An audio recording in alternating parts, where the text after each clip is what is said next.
And we're live. Hello, everyone. Welcome to the Primaries. We're just under 5 minutes away from the primary season starting and the 2022 cycle officially beginning. But first, let me say what's up, everyone. So, the first thing I want to go over is the races I am watching most today. So let me share my slideshow, Chrome tab, slides, and let me get started.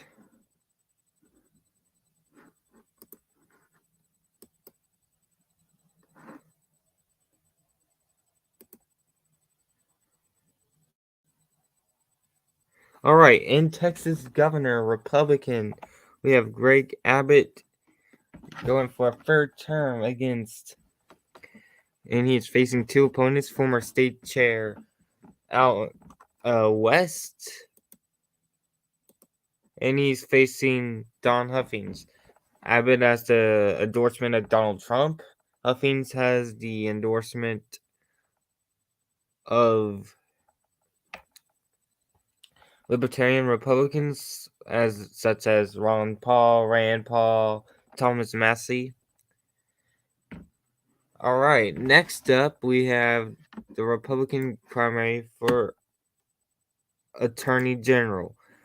We have George P. Bush, the grandson of the 41st president, the son of Jeb Bush, going up against the incumbent Kim Paxton, who has been embroiled in scandal for I don't know how long, but he's still under indictment for fraud and he's under investigation by the feds. And Louis Gohmert, the congressman from Texas 1, he is also in the running. Eva Guzman is also there too. And next we got a very important race for the Democratic Party here in Texas 28. We have Henry Cuellar, the incumbent, facing Jessica Cisneros, the Democratic progressive challenger. This is a very close race. Cisneros lost to Cuellar 2 years ago in the primary, 52-48. Now she's hoping to take back Cuellar with the help with Cuellar now facing multiple scandals such as the FBI raid. Next up, we have Texas 37th. We got Lloyd Doggett, the longtime incumbent from the 35th district that redistricted to this district, facing Texas 31 nominee from 2 years ago, Donna Iman. She is a progressive Democrat, and that is our races to watch tonight. We also have very important races in Texas 8. We also have Texas 15 and Texas 35th watching. So that's our preview.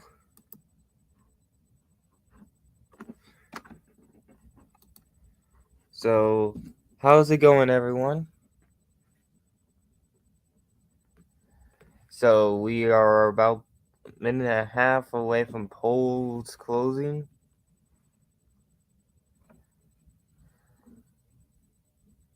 And let me get up the map. Here we go. Share screen, Chrome tab, and Texas primary in.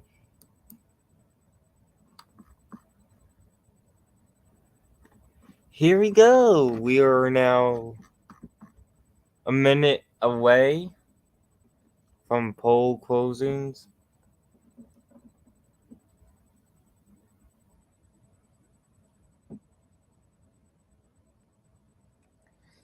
And we are counting down the seconds now. 45 seconds. Also covered Biden's State of the Union will happen in about an hour or so. So we'll be watching that too. So we're down to 30 seconds left until the polls close. The first polls close in every time zone except for the West.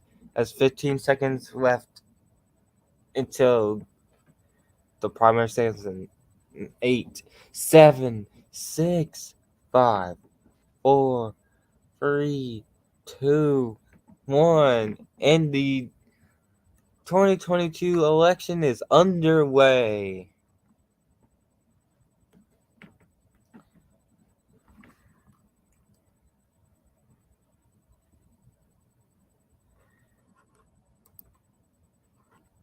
And the election is underway. We are waiting for the first results here.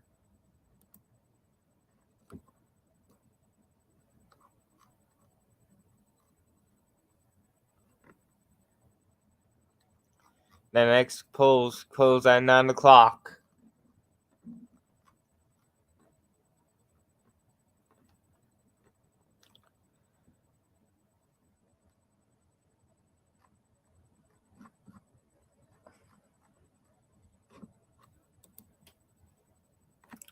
And we are getting results very soon.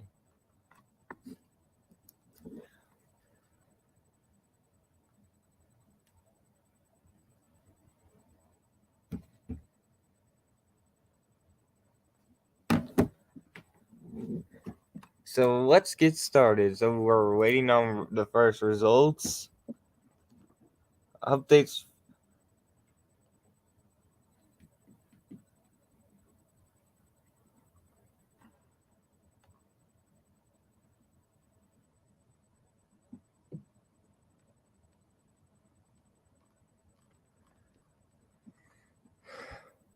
So let's antagonize and wait for results.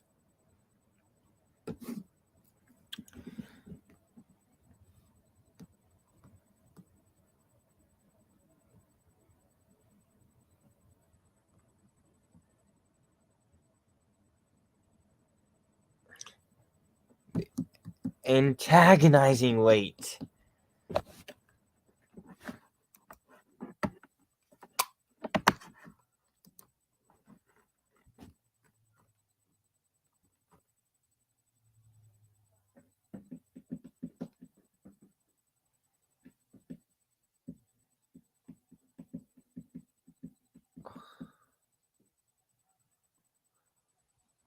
Alright, so we are still waiting.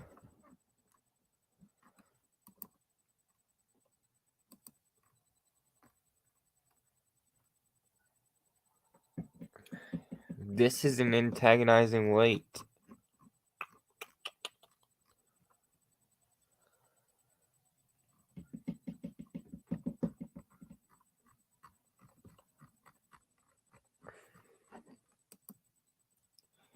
Oh, this is antagonizing.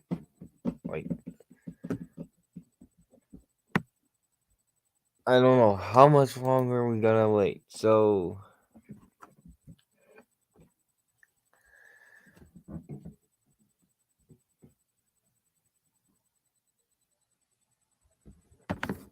this is real antagonizing. This is crazy.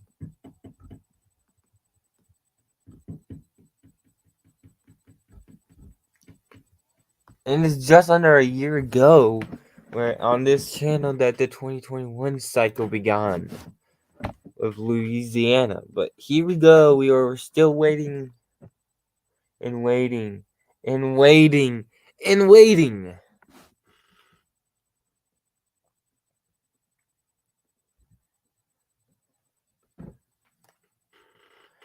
And waiting and waiting and waiting, waiting and waiting.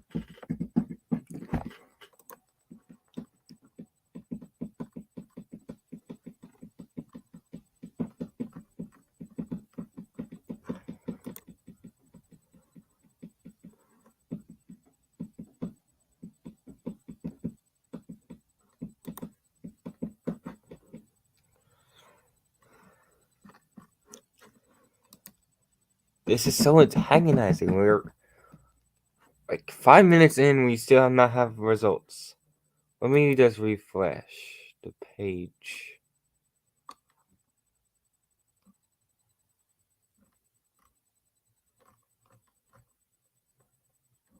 And still no results yet.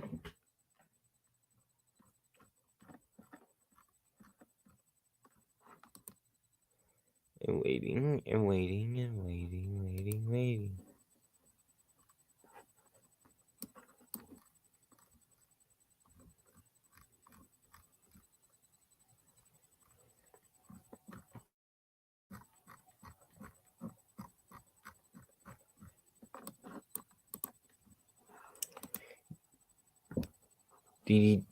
DDHQ will also be used within this stream. I don't know when, but I will.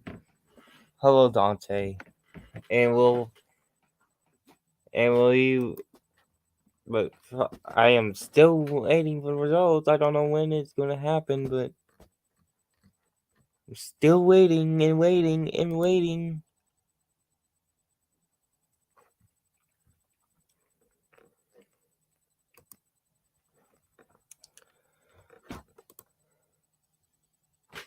I'm waiting and waiting and waiting.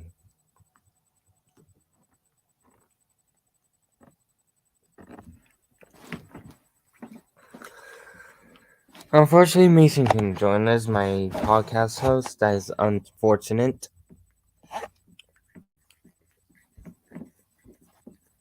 Oh, the first results are in. The first results are in. In the governor's primary, Beto O'Rourke, the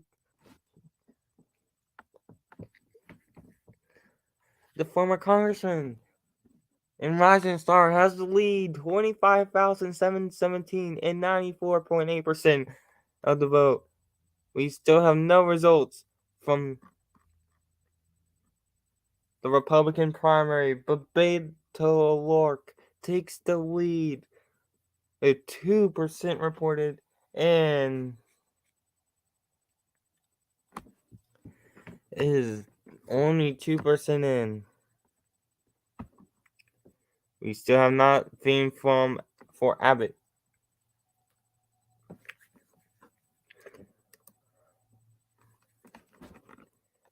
However, DDHQ might be reporting something else, but right now,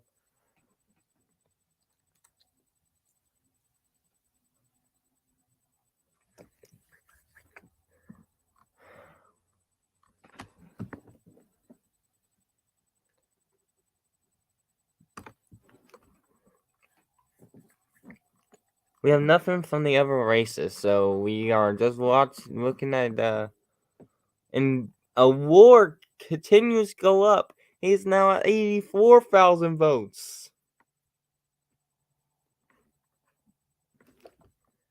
Still nothing from the Republican, but Beto O'Rourke is ahead.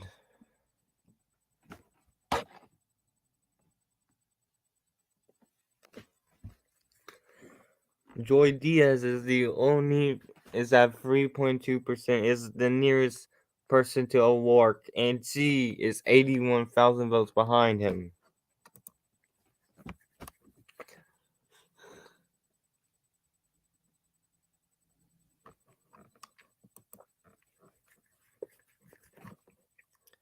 We're still waiting for Abbott's, the first results from the Republican primary.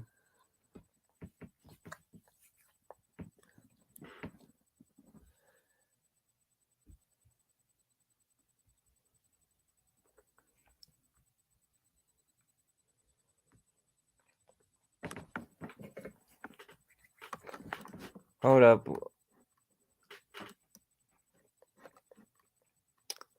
All right, more results from the.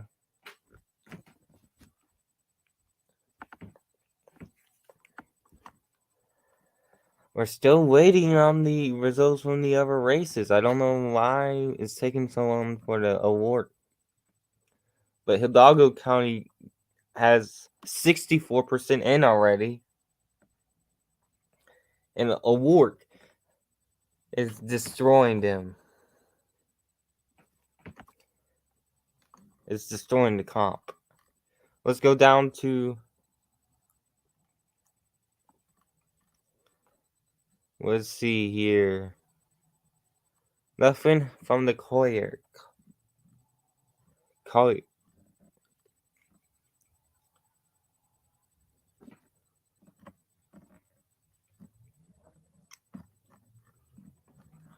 We're still waiting on the Abbott but Beto O'Rourke is looking pretty solid right now. In the areas he really underperformed last in 18. Again, it's only 8% in, but Hidalgo County dropped a whole bunch of results on this, bringing in. Tarrant County's only 0.5% in. We got more results. 9% in. Beto O'Rourke continues to expand. He's now at 90.9%.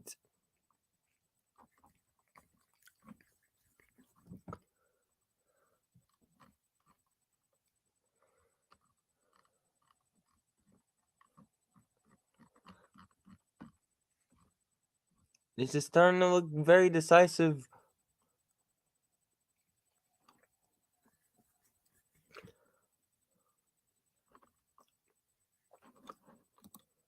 Most of the votes are from Hidalgo County for Beto. About most of them up here, but like a ton of them are coming from Hidalgo County, which is always 64% in.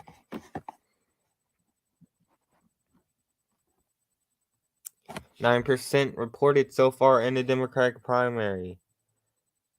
And O'Rourke leads.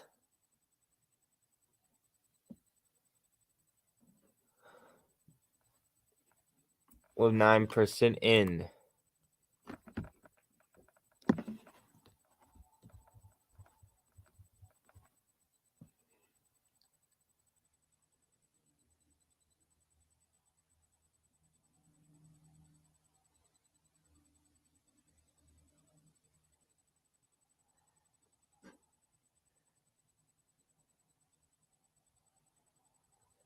So we're still waiting on the Abbott results for the Republican primary. Nothing here, but we're getting more results. O'Rourke continues to expand.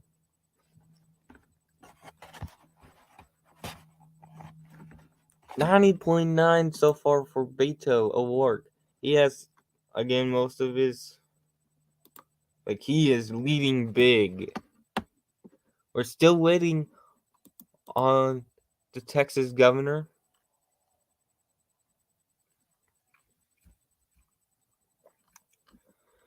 I think that's all. I think that's all is reporting as the Democratic primary. And O'Rourke is so far ahead right now. I don't.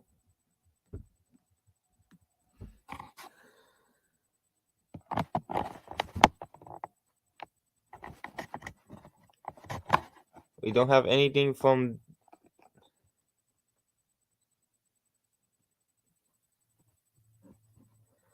New York Times is still not reporting any Republican numbers.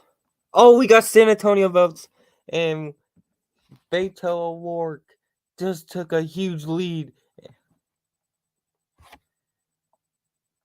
This is pretty much over. O'Rourke leads by 146,000 votes with 15% of the vote in.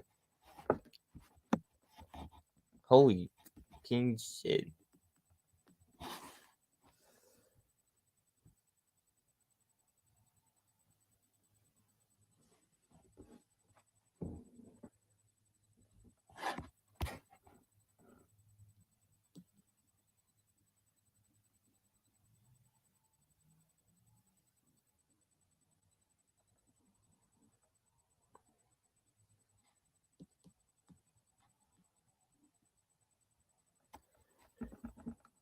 We are still, but O'Rourke has an intense Huge lead right here.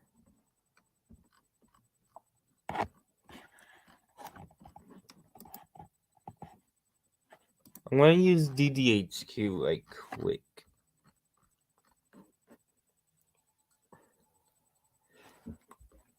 Houston area is starting to come out. Work is doing well here. More votes coming in. Beto war continues to expand. Oh, numbers are coming in from the Republican primary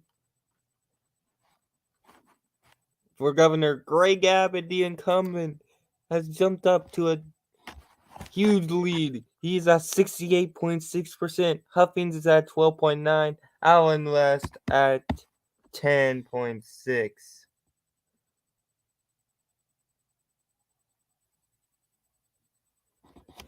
Wow. All right. In Attorney General, nothing yet. We just got initial results, and it's Garza ahead in the Democratic primary. In the Republican primary, it's just so small. Again, initial results, but it's Paxton ahead of Bush. And Lieutenant Governor is Beckley, again initial ahead of Braley. And Lieutenant Governor, we have nothing. And we have nothing for House. Of the important House races.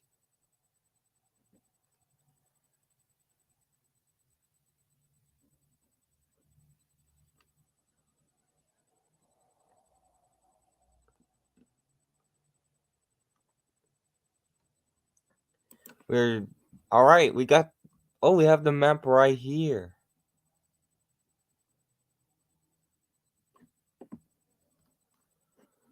Alright, we'll come back down here to the map later on.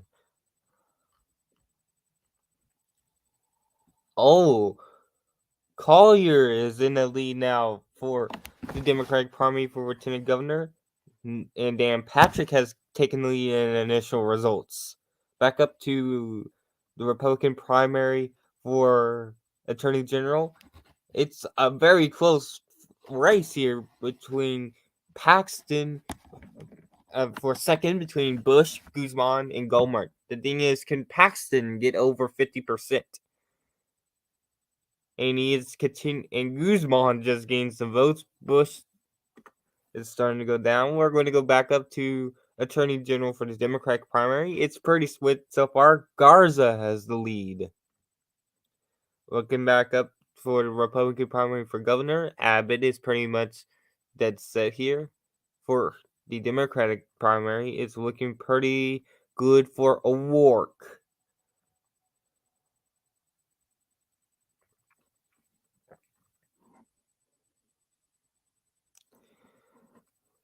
17% in the Democratic Party primary, 15% for the Republican primary and governors.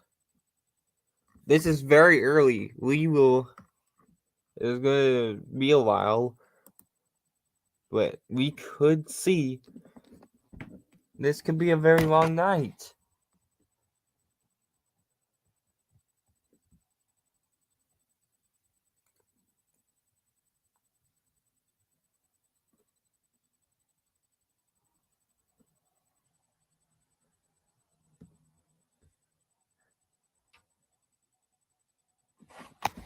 And we are still getting results.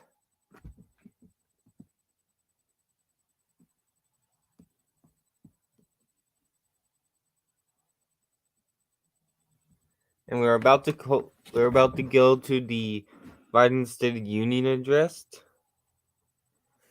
Paxton is looking strong right now. It's a very close race between Eva Guzman and George B. Bush for second.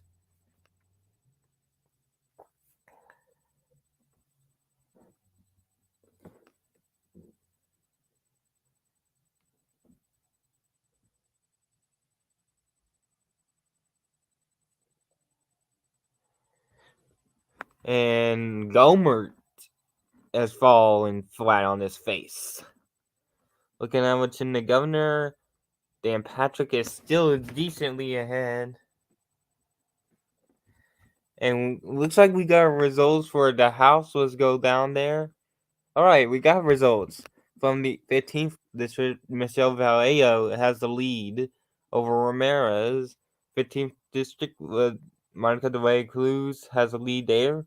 In Democratic primary for the 28th district, 22% in. And Collier is very down bad against Jessica Cisneros. In the 35th, Cesar is ahead. For other races,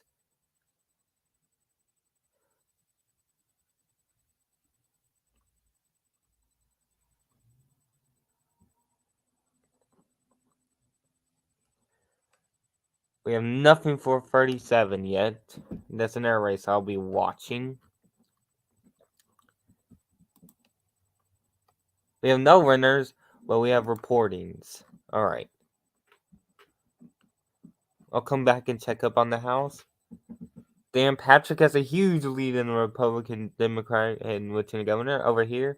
Mike Collier has a huge lead over Burke Beckley here in the Lieutenant Governor for Democratic.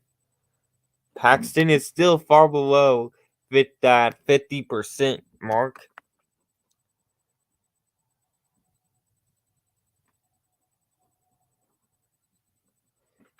But Bush is looking pretty, and it's a close one between Guzman and Bush again. Up here in the Democratic primary is Garza had big. Up here in the Republican primary, and it's still not looking good for the challengers for Greg Abbott. He is so far. He's still ahead right now. He's 68.4%. Looking at the sizes of the leads here. Oh, wrong one. Looking at the size of the lead, Abbott has big ones. But we still have not gotten Houston. Looking at the O'Rourke one, he's at 93%. The rest is it's looking like a blowout for the two main front runners for the governor, which is O'Rourke and Abbott.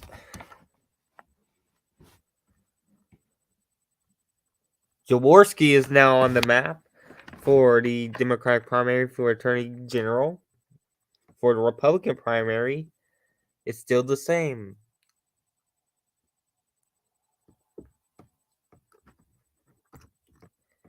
It's still going on here in Lieutenant Governor. Collier is hoisting about a 16-point lead. He is leading in the population of base of San Antonio. Dan Patrick has a lead.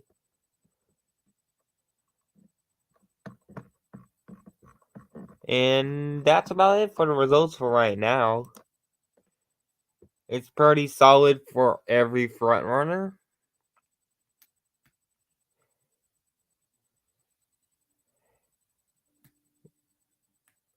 We may have a couple projections soon. But right now, everything is too early to call. O'Rourke is in the lead big time in his race, so is Abbott.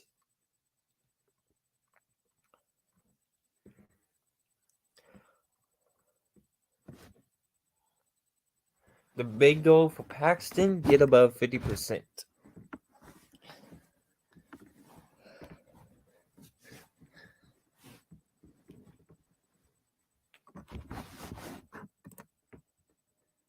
So we are going to keep an eye on these races.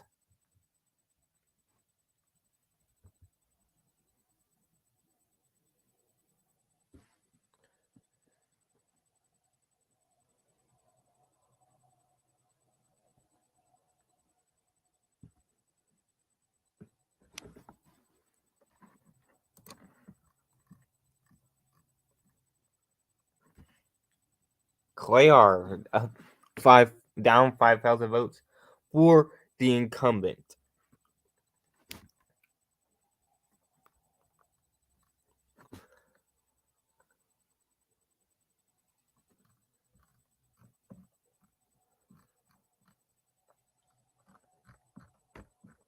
We're still waiting on. And Paxton is only 0.2% for a lead for Bush over Guzman. Looking at the size of the leads, pretty solid. Abbott expanding on his lead. He has now 68.4%. Battleground counties are starting to come in favor of Abbott. He looks like he could. This looks pretty much over. But we'll keep our eye on it. We still have no Houston results, but we are getting the Houston suburbs in.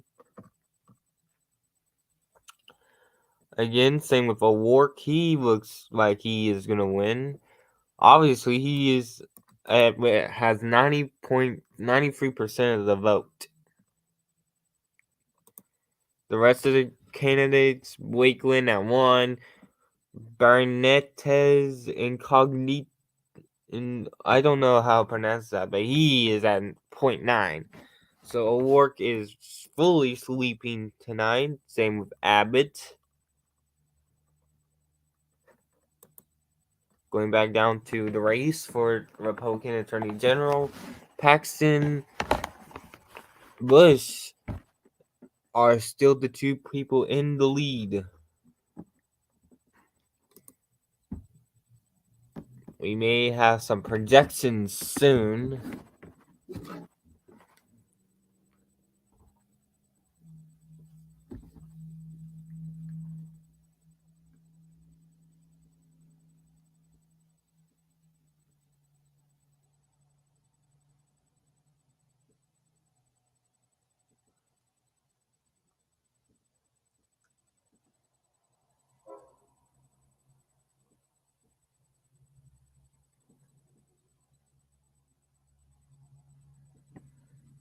Alright, so let's see here.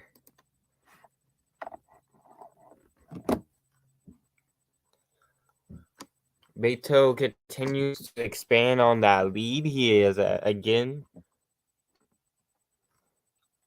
Same with Abbott.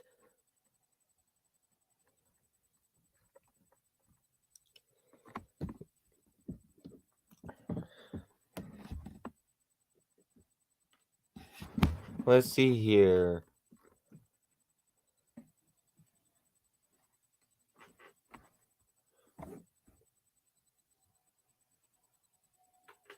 Ramirez is struggling a little bit here.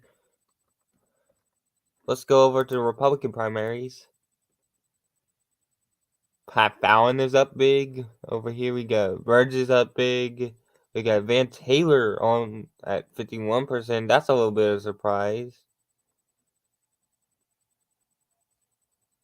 Here, LZ has a huge lead. Sessions has a huge lead. We have Utrald ahead of the Trump-based. We have Crenshaw ahead. We have Weber ahead. We have Nels ahead. We have LaCruz ahead. We have Garcia ahead. Gonzalez is ahead. Chip Roy's ahead. McQueen is ahead. Nothing from 37. Again, we have no winners yet in any house races.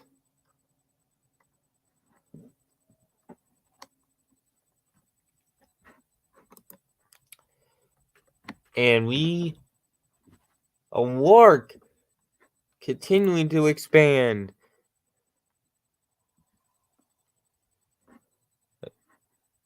It's not even 9 o'clock yet. It is 8:28 here in the East Coast, not 7:28 in Texas.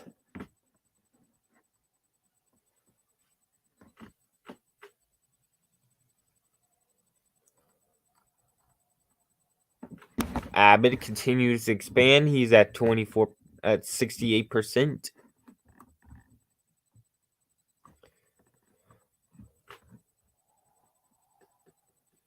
Nothing new from the Attorney General's race, so it's pretty much Abbott and O'Rourke right now. The big stories is Abbott is continuing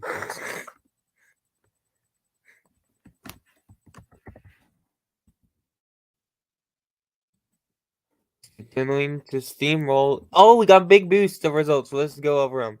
O'Rourke continuing to steamroll. He's at 361,000 votes to Diaz just under 10,000. 93% of the vote for Beto O'Rourke. Down here in the Republican primary, O'Rourke actually has more votes than Abbott right now, but Abbott, Republicans have more votes over. Oh, Abbott continues to expand. He's at 339,000. O'Rourke continues to expand as well. Houston is now in. And O'Rourke again with a huge lead. And Michael Cooper has moved into second place. The perennial candidates now have finally crossed 10,000 votes. Attorney General Garza with a pretty solid lead. We got Merritt, and we starting to get some Fields. Mike Fields, he is on the map, but not Merritt. Let's go over to Republican primary. Paxton continues to have that lead shrink with only 15% of the vote in. Again, Bush holds that narrow edge over Guzman. It looks like Collier is continuing to expand. Dan Patrick looks pretty safe right here. He is doing better than Abbott. Oh, 35th district is almost halfway in. Cesar is looking pretty great right now. We still have no winners yet.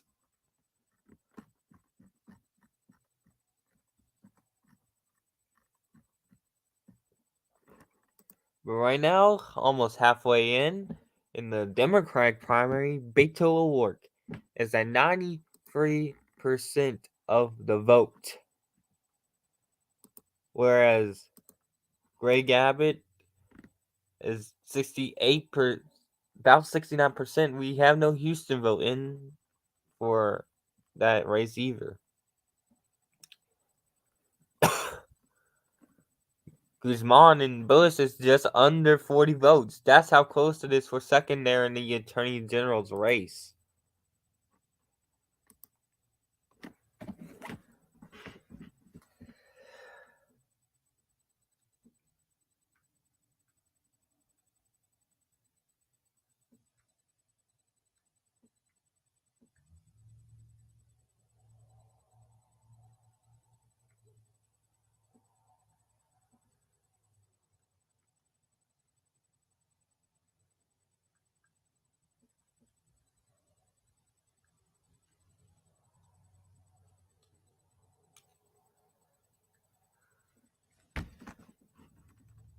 And we are still waiting for results.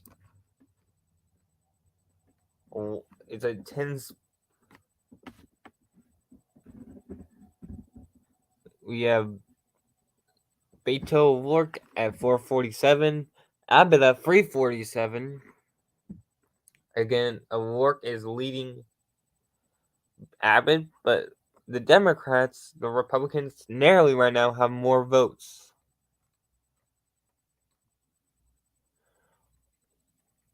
Oh my goodness, Paxton continue and Paxton is continuing to fall. He's now has a only 21-point lead.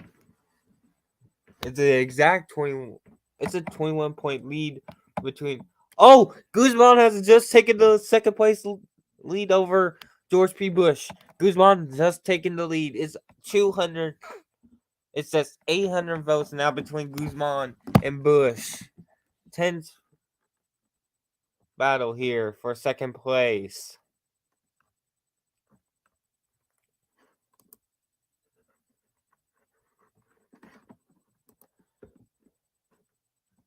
It's a very tense battle.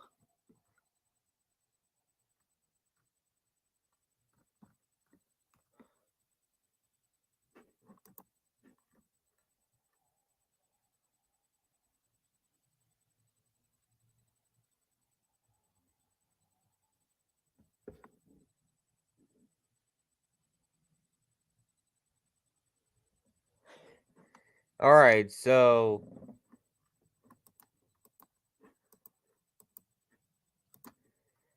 We are still waiting on results here.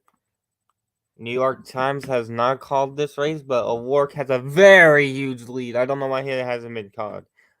Abbott is still ahead here in the Republican primary.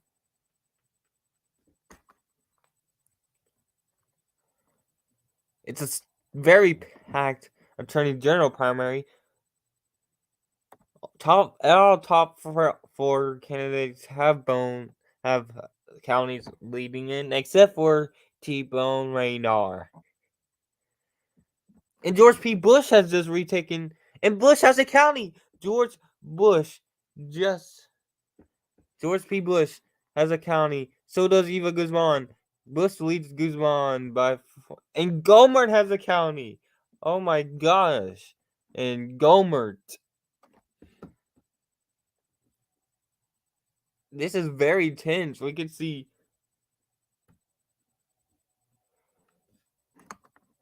George P. Bush really getting it's very tense here. Gomert is still not dead. It's still a very tight race. Gomert is still in it.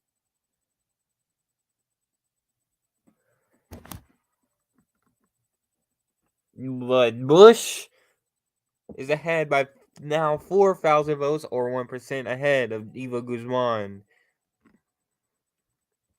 It's a pretty tight race there for Attorney General. Like, it's very tight.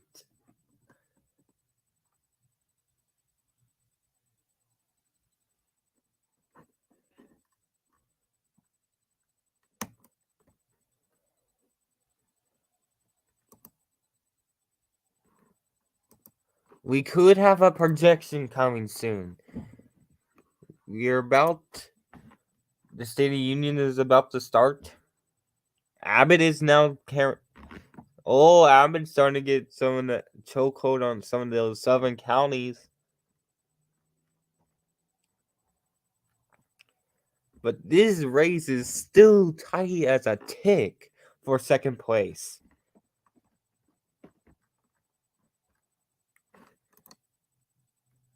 Like, it's tight as a tick. Like,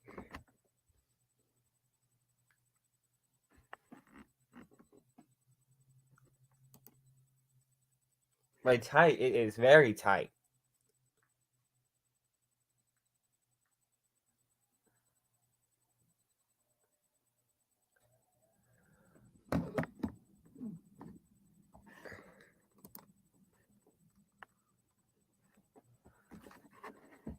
So it's a very, very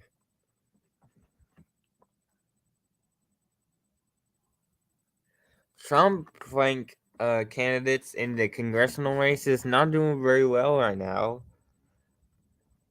It looks like.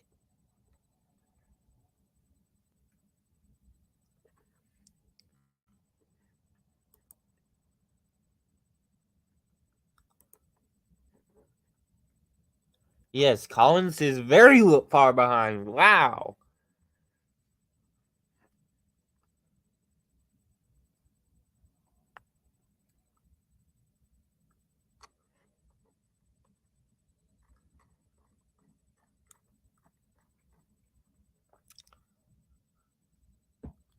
Still ain't on Attorney General.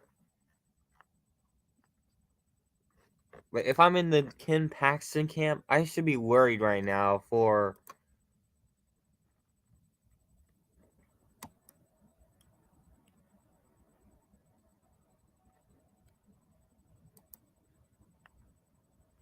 potentially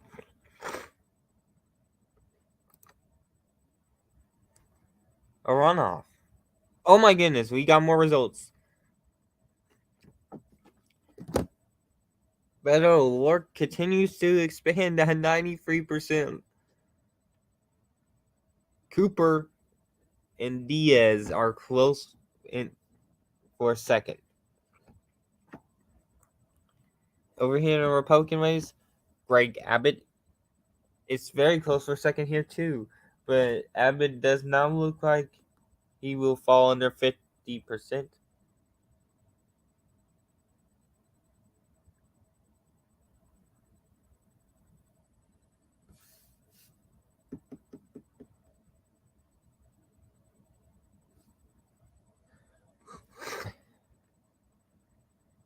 It's very close here in the Democratic primary for Attorney General. And Gomer continues to score victories in counties. He has his second county, Rusk County.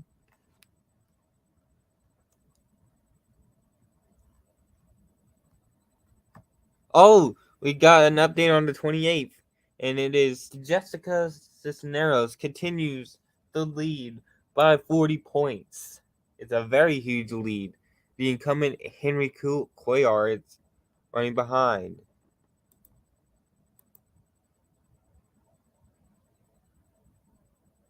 All right, we got an update on the one of our key races tonight, and it's District 37. Donna Imam is in Doggett. Doggett his in a huge lead.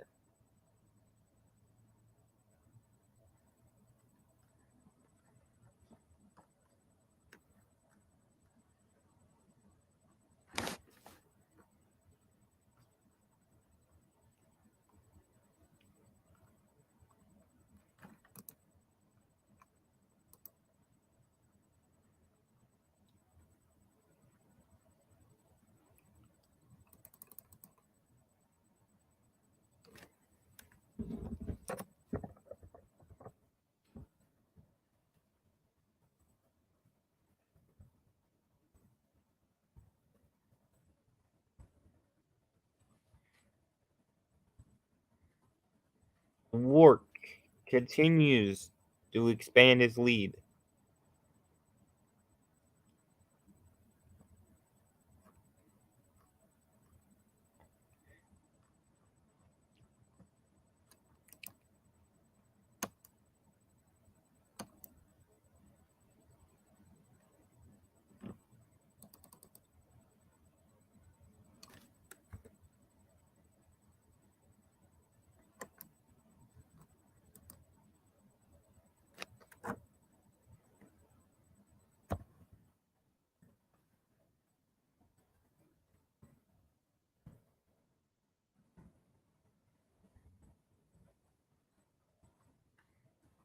It's very close right now, still in the lieutenant governor's race. Abbott is starting to pull away here.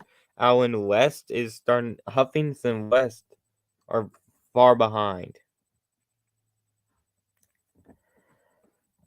It's very close here in the attorney generals for the Democrat, but Garza a huge lead. Paxton starting to. Oh, Bush's lead for a second is starting to fall. Louis Gomer has carried an Air County. Has gotten Air County. Again, 26% reported.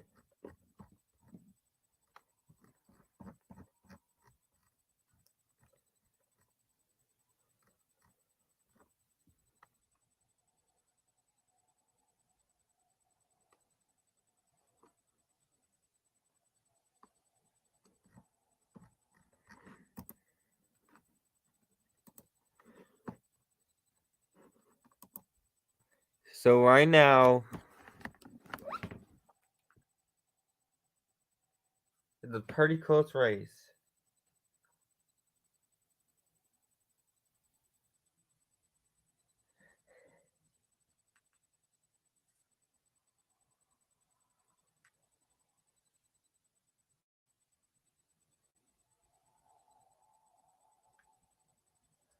And we are starting to.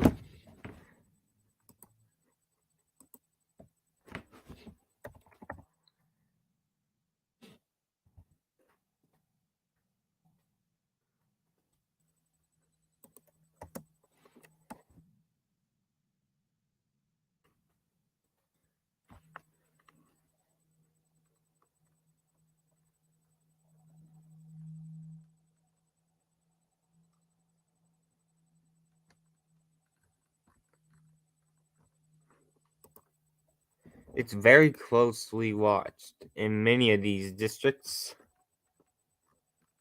Dan Patrick just chilling at 70.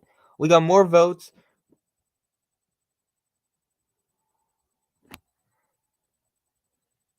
And Bush has gotten Air County. And that is Shelton County. Bush leads by 10 over Paxton.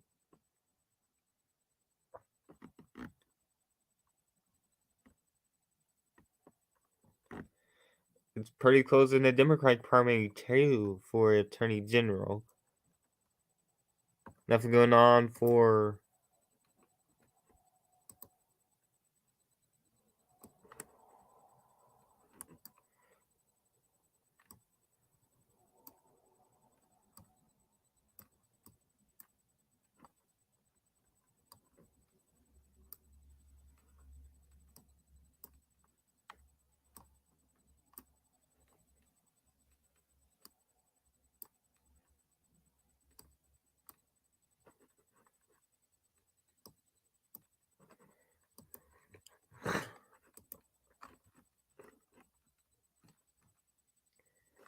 and we officially have our first projection of the night.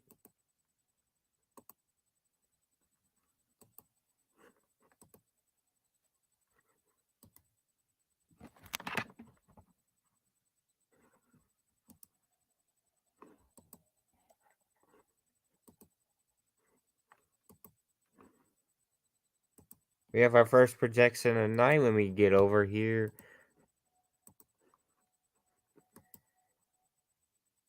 And here you have it. Beto O'Rourke wins the Democratic primary for governor. Beto O'Rourke is the winner of the Democratic primary here in Texas. He will be the nominee. He defeats Michael Cooper and Joy Diaz. This is our first projection of the night. And welcome. And this is our first projection of the night. Surprisingly, you took this long, but Beto O'Rourke has won. He is moving on. He is moving on to the general election. Beto O'Rourke.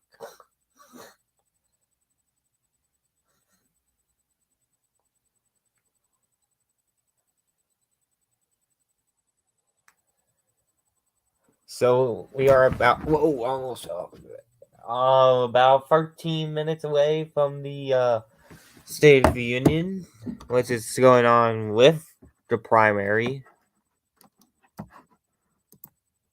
tonight.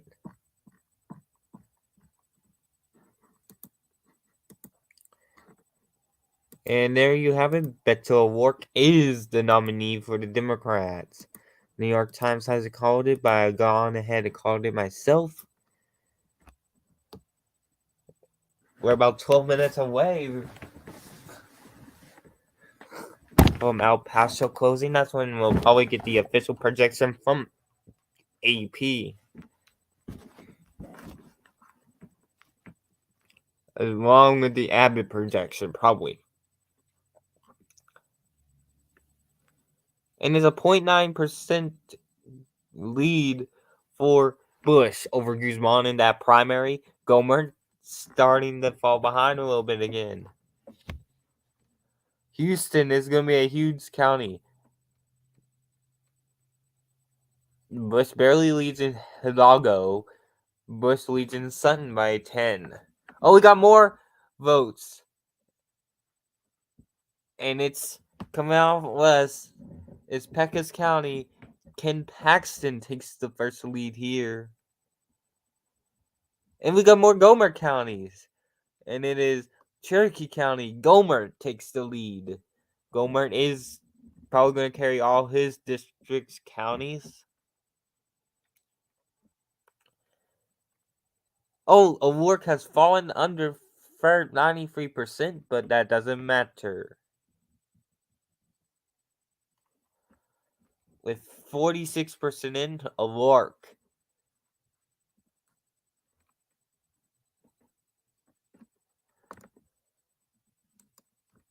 We're still getting votes.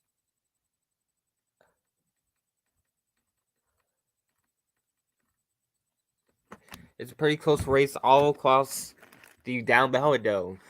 In the Attorney General, we have Garza Merritt looking like they will go to a runoff, but Jaworski looks like he will get in there. Mike Fields also looks like a very true candidate here in a Republican primary. Bush leads Guzman by 1 to get into that second spot for the runoff. Paxton looks like this will be a runoff, but the question is, will the other 49 against Paxton? For Lieutenant Governor, Collier looks very much set to go runoff with Beckley. In the Republican primary for Lieutenant Governor, it looks like Dan Patrick will hold on.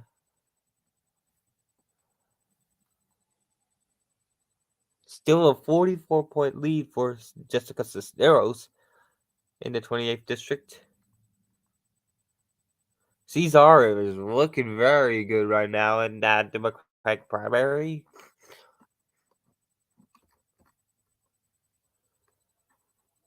And no winners yet. It's still a pretty good lead for Wade Doggett in the another key race I have. 37. I'm and Doggett. Doggett has a huge lead.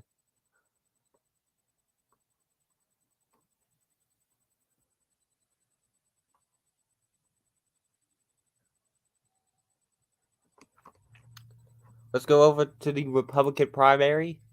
Nothing yet. Again, we got more results. And Guzman has taken a huge lead. Has taken a lead over Bush. Gomar continues to get counties. Oh, Guzman. Bush trying to close down the.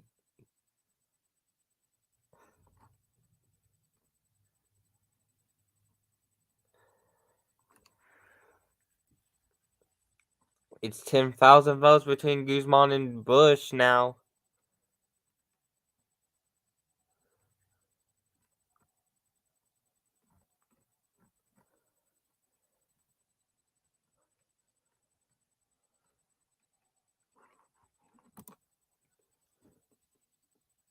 We've been on the air for almost an hour now.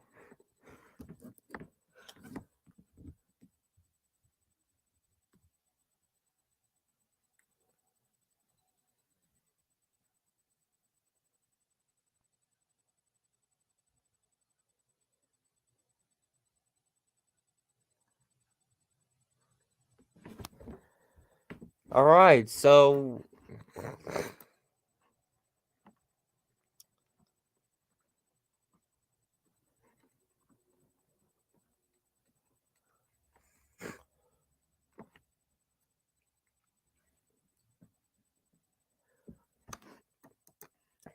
it is pretty close here.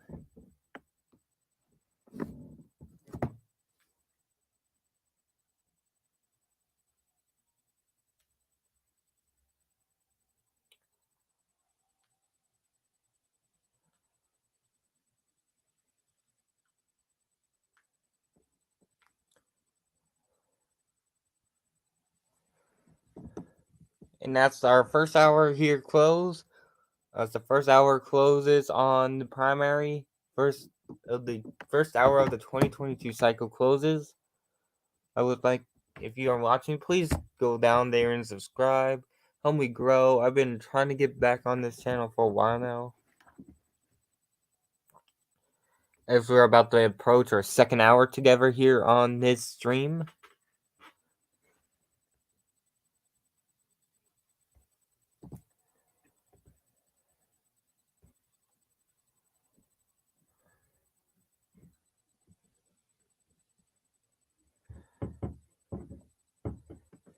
And I'm gonna take a break, and I'll be back. Next time I see you, I'll be back in the second hour.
It's now 8 o'clock in Texas, 9 o'clock on the east, and we now have a projection to make right now.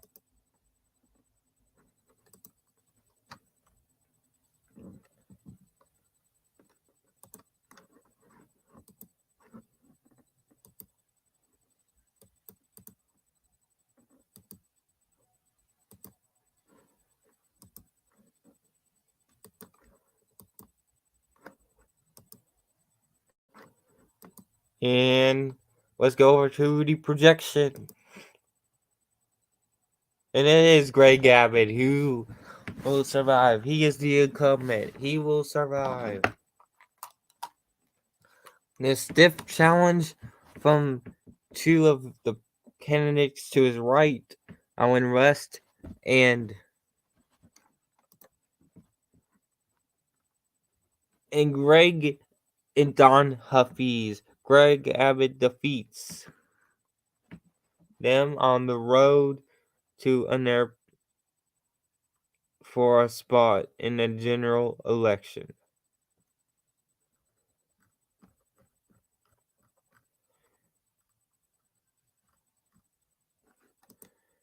And there you have it. So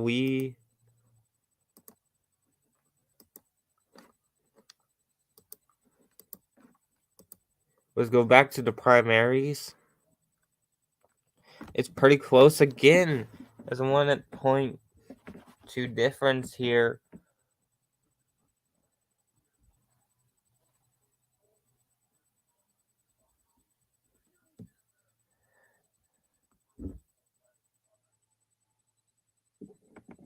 And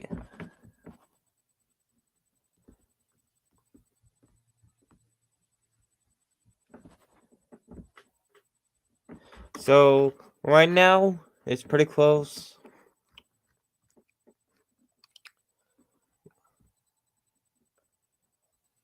So yeah. And we got it's official. Beto O'Rourke is the winner. They just projected it. Here we go. Beto O'Rourke just ups it. It is pretty solid. We don't have anything yet from the Abbott.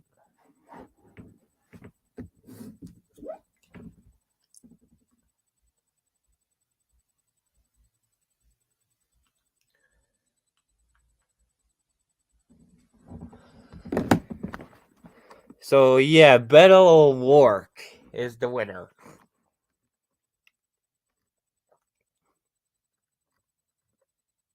We still have nothing.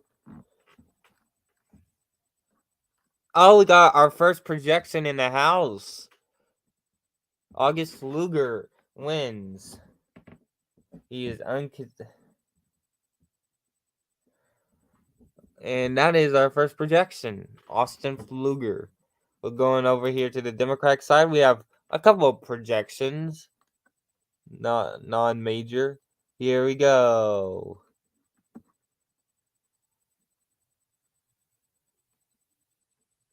And it's Colin Allred, the incumbent. He's going back. And John Hare wins here to face, I think that is Gooden. Sorry.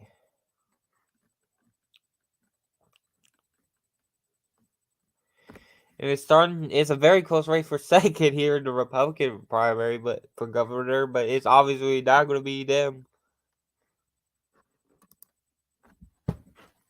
In the news of the hour, Beto and Abbott move on to the general election.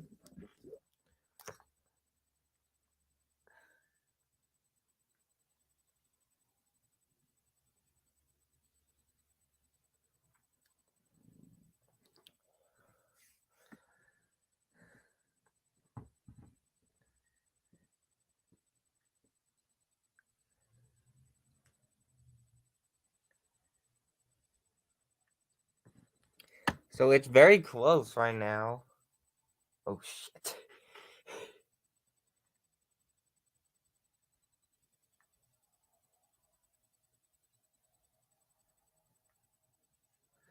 So it's very close right now in the second place for the governor of Republican. It's still very close for second here in the Republican primary for Attorney General.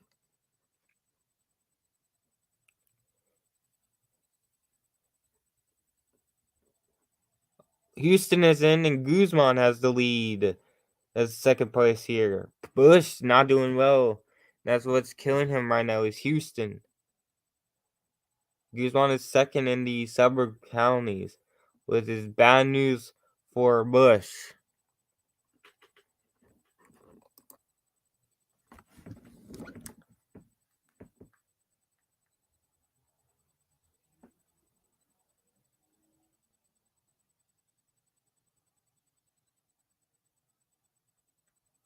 And the State of the Union is about to start.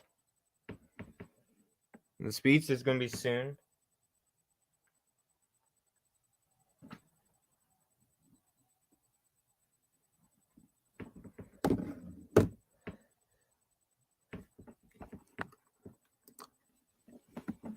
This is very close. Gomer continues to have counties.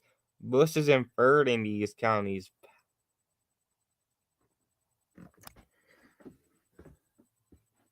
The question is Gomer going to hurt any of these candidates? 40% is in.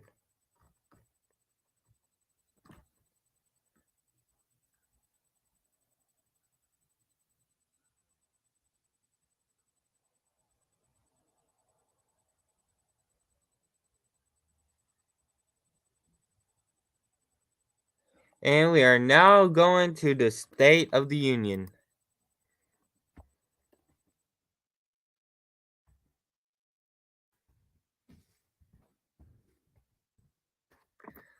I won't be speaking, but we will watch the State of the Union together. And I will check the results. We'll check the results.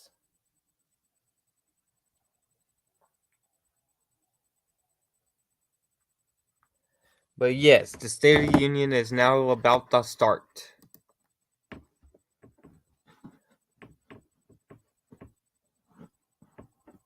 I will only interrupt the State of the Union if we have a projection in a key race.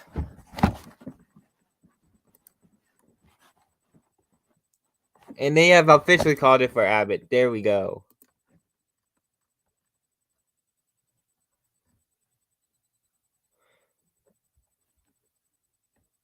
And Bush starting to close in on Guzman.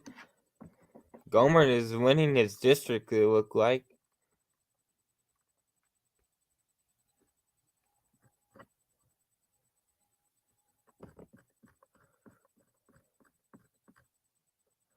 But yes, we have our main two candidates for the general election.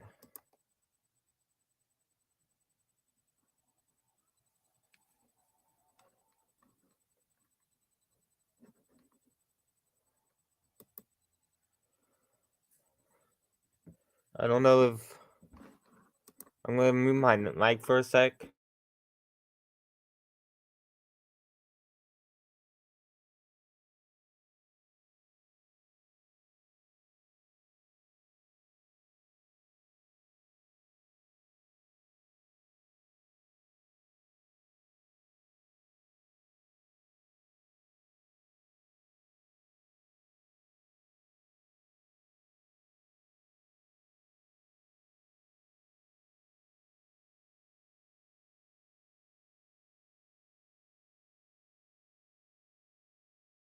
All right, now to the speech.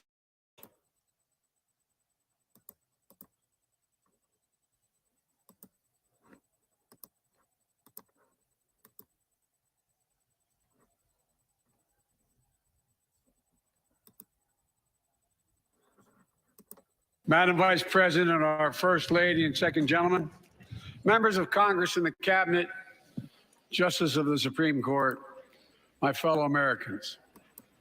Last year, COVID-19 kept us apart.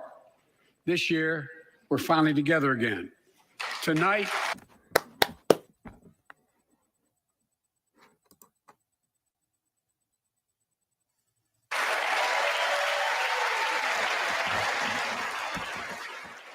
Tonight, we meet as Democrats, Republicans, Independents, but most importantly, as Americans, with the duty to one another, to America, to the American people, to the Constitution, and an unwavering resolve that freedom will always triumph over tyranny.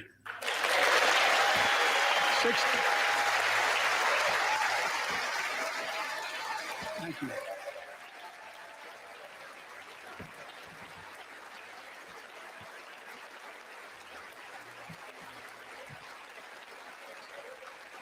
Six days ago, Russia's Vladimir Putin sought to shake the very foundations of the free world, thinking he could make it bend to his menacing ways.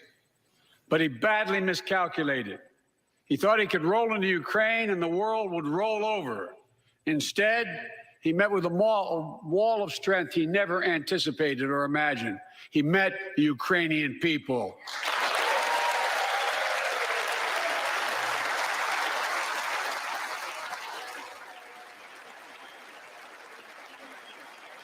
And President Zelensky, to every Ukrainian, their fearlessness, their courage, their determination literally inspires the world. Groups of citizens blocking tanks with their bodies, everyone from students to retirees to teachers, turned soldiers defending their homeland. And in this struggle, President Zelensky said in his speech to the European Parliament, "Light will win over darkness." The Ukrainian ambassador to the United States is here tonight, sitting with the First Lady. Let each of us, if you're able to stand and send an unmistakable signal to the world of Ukraine. Thank you. Thank you, thank you, thank you.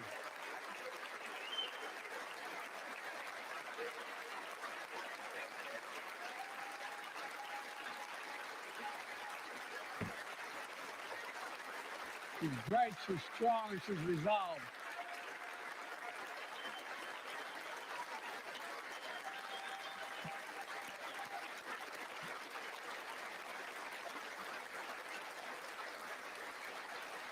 Yes. We, the United States of America, stand with the Ukrainian people. Throughout our history, we've learned this lesson. When dictators do not pay a price for their aggression, they cause more chaos. They keep moving, and the cost, the threats to America and America to the world keeps rising. That's why the NATO alliance was created, to secure peace and stability in Europe after World War II. The United States is a member, along with 29 other nations. It matters. American diplomacy matters. American resolve matters. Putin's latest attack on Ukraine was premeditated and totally unprovoked. He rejected repeated efforts at diplomacy. He thought the West and NATO wouldn't respond. He thought he could divide us at home, in this chamber, in this nation. He thought he could divide us in Europe as well. But Putin was wrong. We are ready. We are united, and that's what we did. We stayed united. We prepared extensively and carefully. We spent months building coalitions of other freedom-loving nations in Europe and the Americas, from America to the Asian and African continents, to confront Putin. Like many of you, I spent countless hours unifying our European allies. We shared with the world in advance what we knew Putin was planning and precisely how he would try to falsify and justify his aggression. We countered Russia's lies with the truth. And now that he's acted, the free world is holding him accountable, along with 27 members of the European Union, including France, Germany, Italy, as well as countries like the United Kingdom, Canada, Japan, Korea, Australia, New Zealand, and many others. Even Switzerland are inflicting pain on Russia and supporting the people of Ukraine. Putin is now isolated from the world more than he has ever been. Together,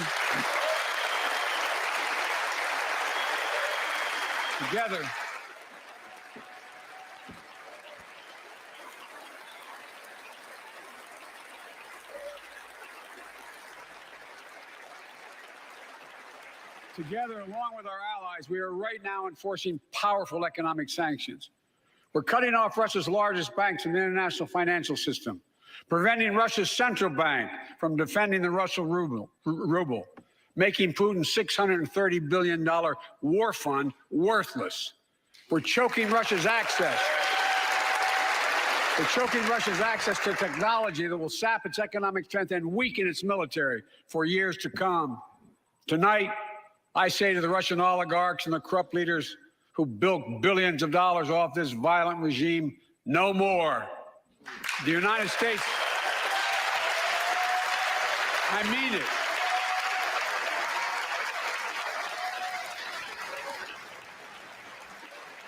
The United States Department of Justice is assembling a dedicated task force to go after the crimes of the Russian oligarchs. We're joining with European allies to find and seize their yachts, their luxury apartments, their private jets. We're coming for your ill-begotten gains. And tonight, I'm announcing that we will join our allies in closing off American airspace to all Russian flights, further isolating Russia and adding additional squeeze on their economy.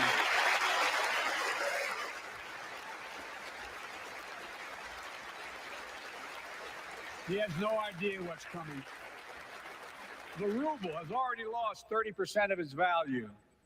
The Russian stock market has lost 40% of its value, and trading remains suspended. The Russian economy is reeling, and Putin alone is the one to blame. Together with our allies, we're providing support to the Ukrainians in their fight for freedom. Military assistance, economic assistance, humanitarian assistance.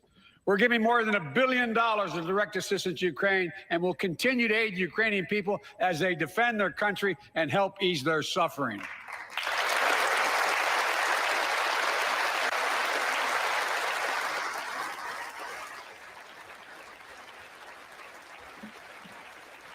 But let me be clear. Our forces are not engaged and will not engage in the conflict with Russian forces in Ukraine. Our forces are not going to Europe to fight Ukraine, but to defend our NATO allies in the event that Putin decides to keep moving west. For that purpose, we have mobilized American ground forces, air squadrons, ship deployments to protect NATO countries, including Poland, Romania, Latvia, Lithuania, and Estonia. And as I've made crystal clear, the United States and our allies will defend every inch of territory that is NATO territory with the full force of our collective power. Every single inch.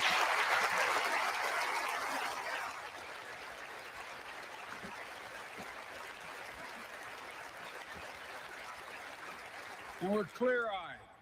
The Ukrainians are fighting back with pure courage. But the next few days, weeks, and months will be hard on them. Putin has unleashed violence and chaos, but while he may make gains on the battlefield, he'll pay a continuing high price over the long run. And a pound of Ukrainian people, the proud, proud people, pound for pound, ready to fight with every inch of energy they have. They've known 30 years of independence, have repeatedly shown that they will not tolerate anyone who tries to take their country backwards. To all Americans, I'll be honest with you, as I always promised I would be. A Russian dictator invading a foreign country has cost around the world. And I'm taking robust action to make sure the pain of our sanctions is targeted at the Russian economy, and that we use every tool at our disposal to protect American businesses and consumers. Tonight, I can announce the United States has worked with 30 other countries to release 60 million barrels of oil from reserves around the world. America will lead that effort, releasing 30 million barrels of our own strategic petroleum reserve. And we stand ready to do more if necessary, united with our allies. These steps will help blunt gas prices here at home, but I know news about what's happening can seem alarming to all Americans. But I want you to know we're going to be okay. We're going to be okay. When the history of this era is written, Putin's war in Ukraine will have left Russia weaker and the rest of the world stronger. Well, while it shouldn't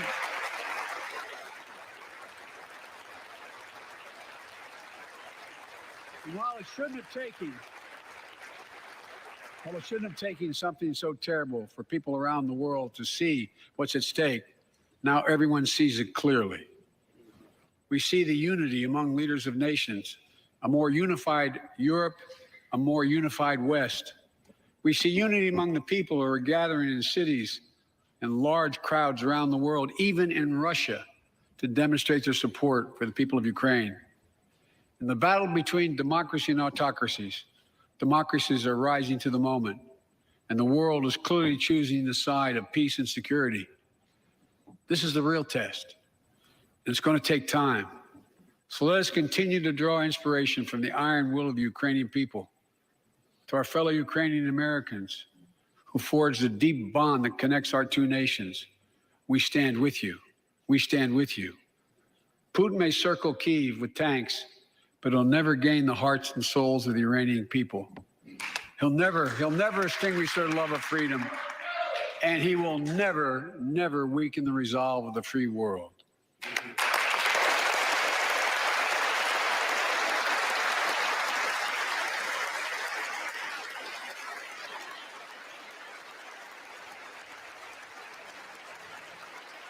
We meet tonight in an America that has lived through two of the hardest years this nation has ever faced.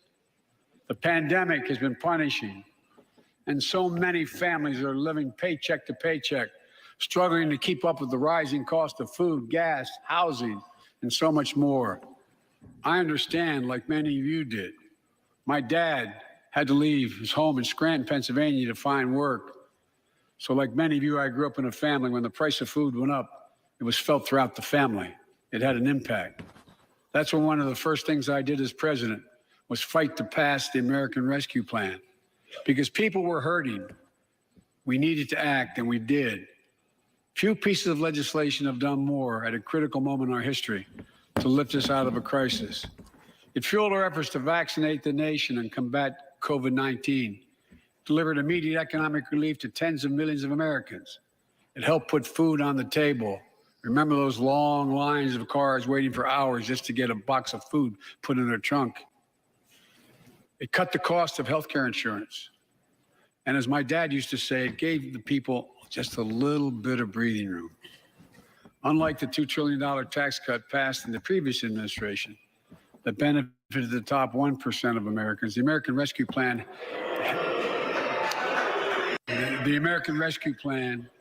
helped working people and left no one behind. Folks,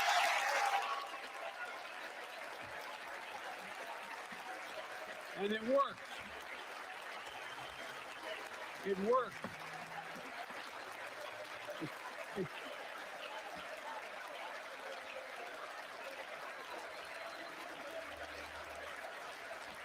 It worked. We created jobs, lots of jobs. In fact, our economy created over 6.5 million new jobs just last year. More jobs in 1 year than ever before in the history of the United States of America. The economy grew at a rate of 5.7 last year, the strongest growth rate in 40 years. And the first step in bringing fundamental change to our economy that hasn't worked for working people in this nation for too long. For the past 40 years, we were told the tax break for those at the top and benefits would trickle down and everyone would benefit. But that trickle-down theory led to a weaker economic growth, lower wages, bigger deficits, and a widening gap between the top and everyone else in nearly a century. Look, Vice President Harris and I ran for office, and I realize we have fundamental disagreements on this, but ran for office with a new economic vision for America. Invest in America, educate Americans, grow the workforce, build the economy from the bottom up and the middle out, not from the top down, because we know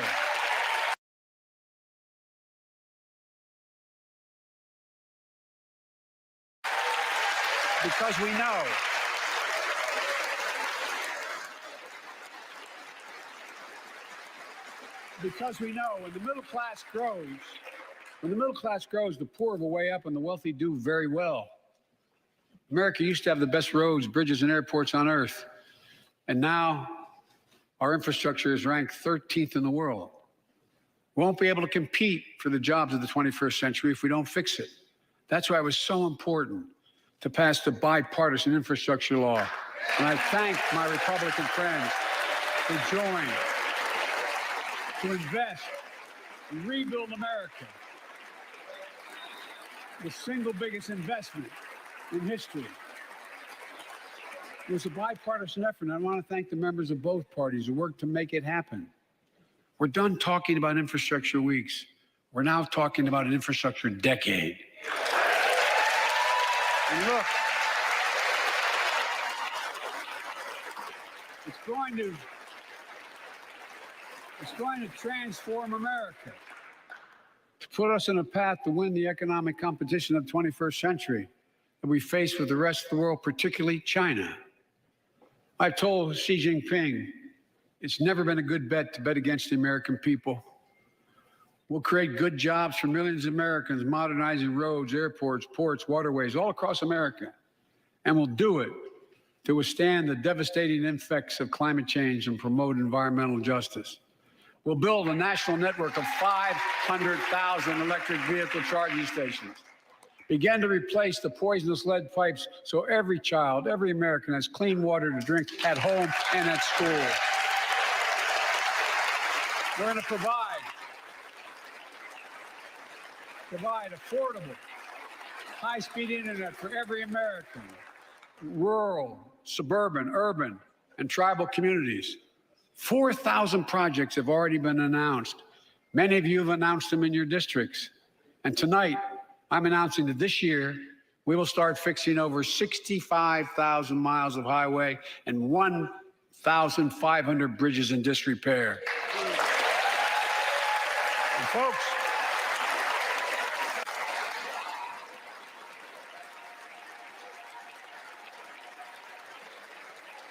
when we use taxpayers' dollars to rebuild America, we're going to do it by buying America. Buy American products. Support American jobs. The federal government spends about $600 billion a year to keep this country safe and secure. There's been a law on the books for almost a century to make sure taxpayers' dollars support American jobs and businesses. Every administration, Democrat and Republican, says they'll do it, but we're actually doing it. We'll buy America to make sure everything from the deck of an aircraft carrier to the steel on highway guardrails is made in America from beginning to end. All of it. All of it.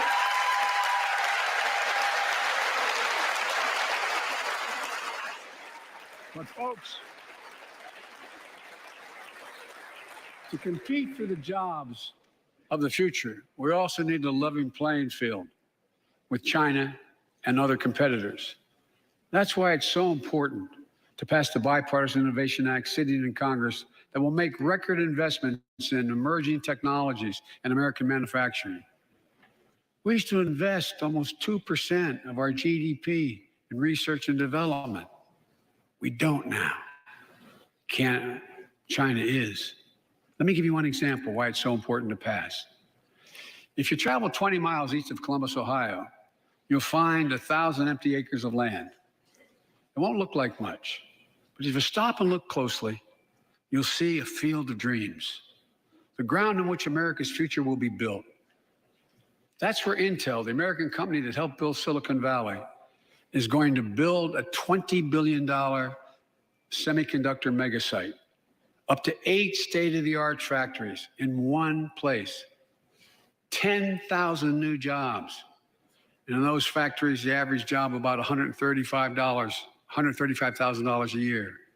Some of the most sophisticated manufacturing in the world to make computer chips the size of a fingertip, the power of the world in everyday lives, from smartphones, technology, the internet, technology is yet to be invented. But that's just the beginning. Intel CEO Pat Gelsinger, who is here tonight, I don't know where Pat is. Pat, there you go. Pat, stand up.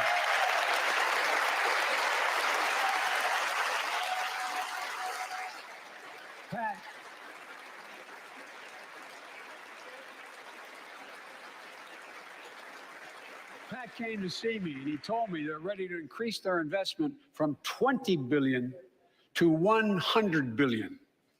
That would be the biggest investment in manufacturing in American history. And all they're waiting for is for you to pass this bill. So let's not wait any longer. Send it to my desk, I'll sign it, and we'll really take off in a big way. And folks, Intel is not alone. There's something happening in America. Just look around and you'll see an amazing story. The rebirth of pride that comes from stamping products made in America. The revitalization of American manufacturing. Companies are choosing to build new factories here when just a few years ago they would have gone overseas. That's what's happening. Ford is investing $11 billion in electric vehicles, creating 11,000 jobs across the country. GM is making the largest investment in its history, $7 billion to build electric vehicles, creating 4,000 jobs in Michigan. All told, 369,000 new manufacturing jobs were created in America last year alone. Folks,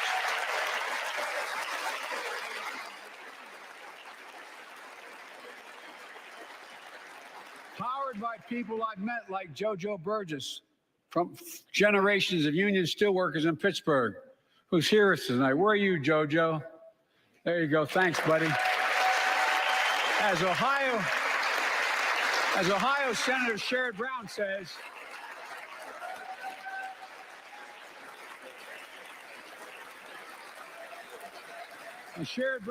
it's time to bury the label Rust Belt. It's time to see the what used to be called the Rust Belt become the home of a significant resurgence of manufacturing. And with all the bright spots in our economy, record job growth, higher wages, too many families are struggling to keep up with their bills. Inflation is robbing them of gains they thought otherwise they would be able to feel. I get it. That's why my top priority is getting prices under control. Look, our economy roared back faster than almost anyone predicted. But the pandemic meant that businesses had a hard time hiring enough people because of the pandemic to keep up production in their factories. So you didn't have people making those beams that went into buildings because they were out. The factory was closed. The panic also disrupted the global supply chain. Factories close. When that happens, it takes longer to make goods and get them to the warehouses, to the stores, and prices go up. Look at cars last year. 1/3 of all the inflation was because of automobile sales. There weren't enough semiconductors to make all the cars that people wanted to buy. And guess what? Prices of automobiles went way up, especially used vehicles as well. And so we have a choice. One way to fight inflation is to drive down wages and make Americans poorer. I think I have a better idea to fight inflation. Lower your costs, not your wages. Folks,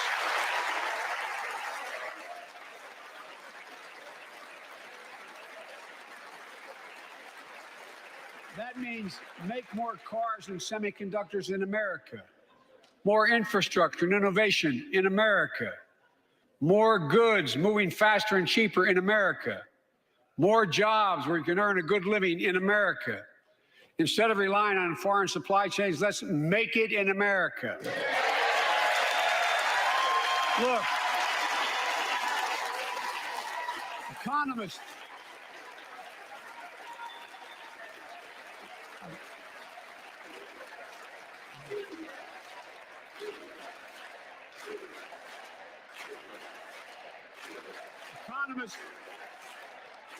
call this increasing the productive capacity of our economy. I call it building a better America. My plan to fight inflation will lower your costs and lower the deficit. 17 Nobel laureates in economics said my plan will ease long-term inflationary pressures. Top business leaders, and I believe most Americans support the plan. And here's the plan. First, cut the cost of prescription drugs. We pay more for the same drug produced by the same company in America than any other country in the world. Just look at insulin. 1 in 10 Americans has diabetes. In Virginia, I met a 13-year-old boy, the handsome young man standing up there, Joshua Davis. He and his dad both have type 1 diabetes, which means they need insulin every single day. Insulin costs about $10 a vial to make. That's what it costs the pharmaceutical company. But drug companies charge families like Joshua and his dad up to 30 times that amount. I spoke with Joshua's mom. Imagine what it's like to look at your child who needs insulin to stay healthy and have no idea how in God's name you're going to be able to pay for it. What it does to your family, but what it does to your dignity, your ability to look your child in the eye, to be the parent you expect yourself to be. I really mean to think about that. That's what I think about. You know, yesterday, Joshua's here tonight, but yesterday was his birthday. Happy birthday, buddy, by the way. For Joshua and 200,000 other young people with type 1 diabetes, let's cap the cost of insulin at $35 a month so everyone can afford it. And drug companies will do very, very well, their profit margin. While we're at it, I know we have great disagreements on this floor with this. Let's let Medicare negotiate the price of prescription drugs.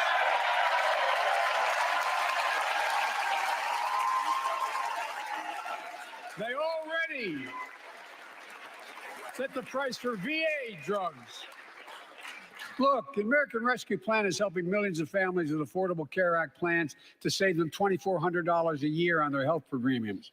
Let's close the coverage gap and make these savings permanent. And second, let's cut energy costs for families, an average of $500 a year by combating climate change. Let's provide an investment tax credits to weatherize your home and your business, to be energy efficient and get a tax credit for it. Double America's clean energy production in solar, wind, and so much more. Lower the price of electric vehicles, saving another $80 a month that you're not going to have to pay at the pump. Folks,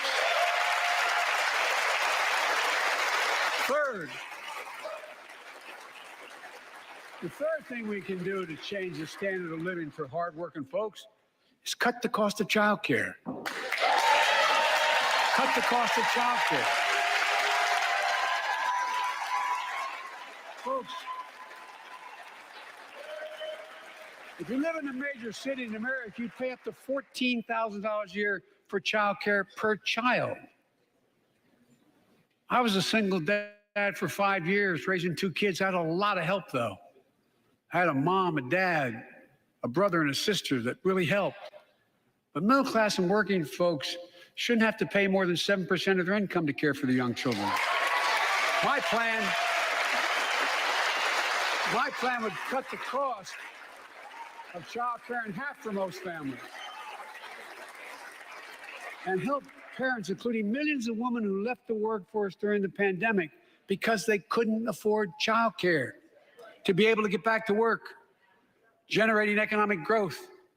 But my plan doesn't stop there. It also includes home and long-term care, more affordable housing, pre-K for 3 and 4-year-olds.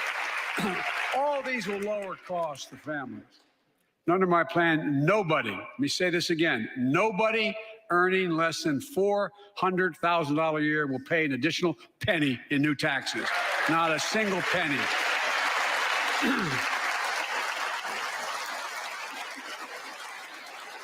I may be wrong, but my guess is if we took a secret ballot in this floor, that we'd all agree that the present tax system ain't fair.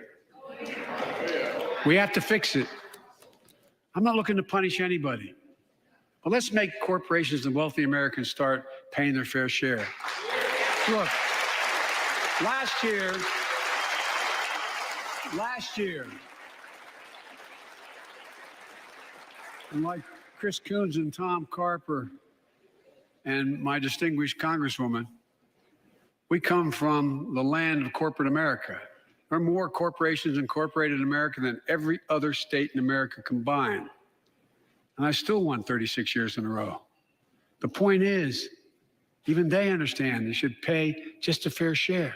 Last year, 55 of the Fortune 500 companies earned $40 billion in profit and paid zero in federal taxes.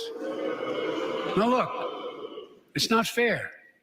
That's why I proposed the 15% minimum tax rate for corporations. And that's why in the G7 and other meetings overseas, I was able to be somewhat helpful. 130 countries agree on a global minimum tax rate. So companies can't get out of paying their taxes at home by shipping jobs and factories overseas. It'll raise billions of dollars. That's why I propose closing loopholes for the very wealthy who pay a lower tax rate than a teacher and a firefighter. So that's my plan, but we'll go in more detail later. We will grow the economy, lower the cost of families. So what are we waiting for? Let's get this done. We all know we've got to make changes. Folks,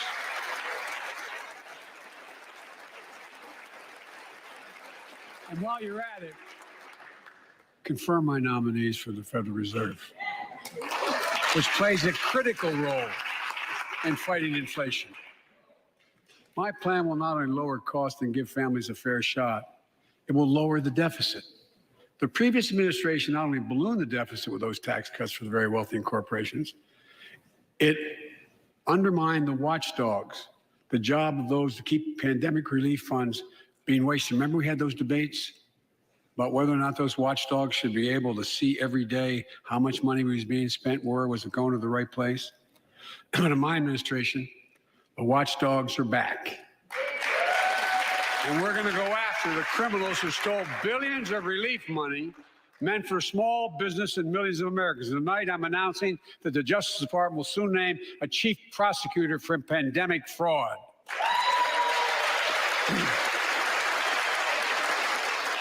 Look,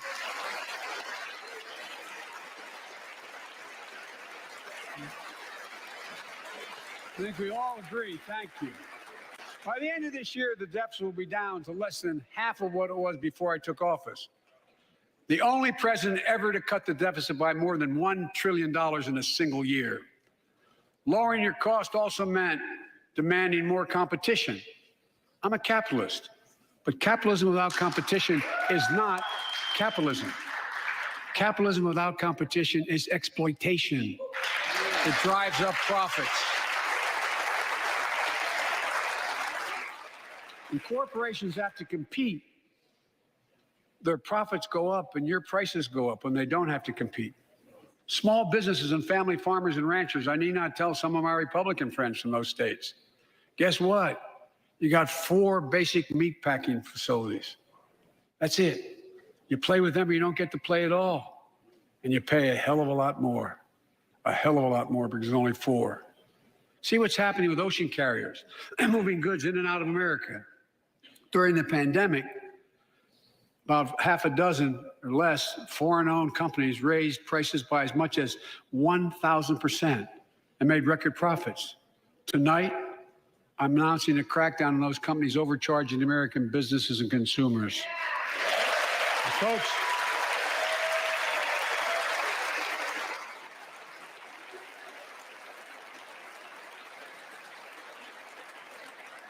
and as Wall Street firms take over more nursing homes, quality in those homes has gone down and costs have gone up.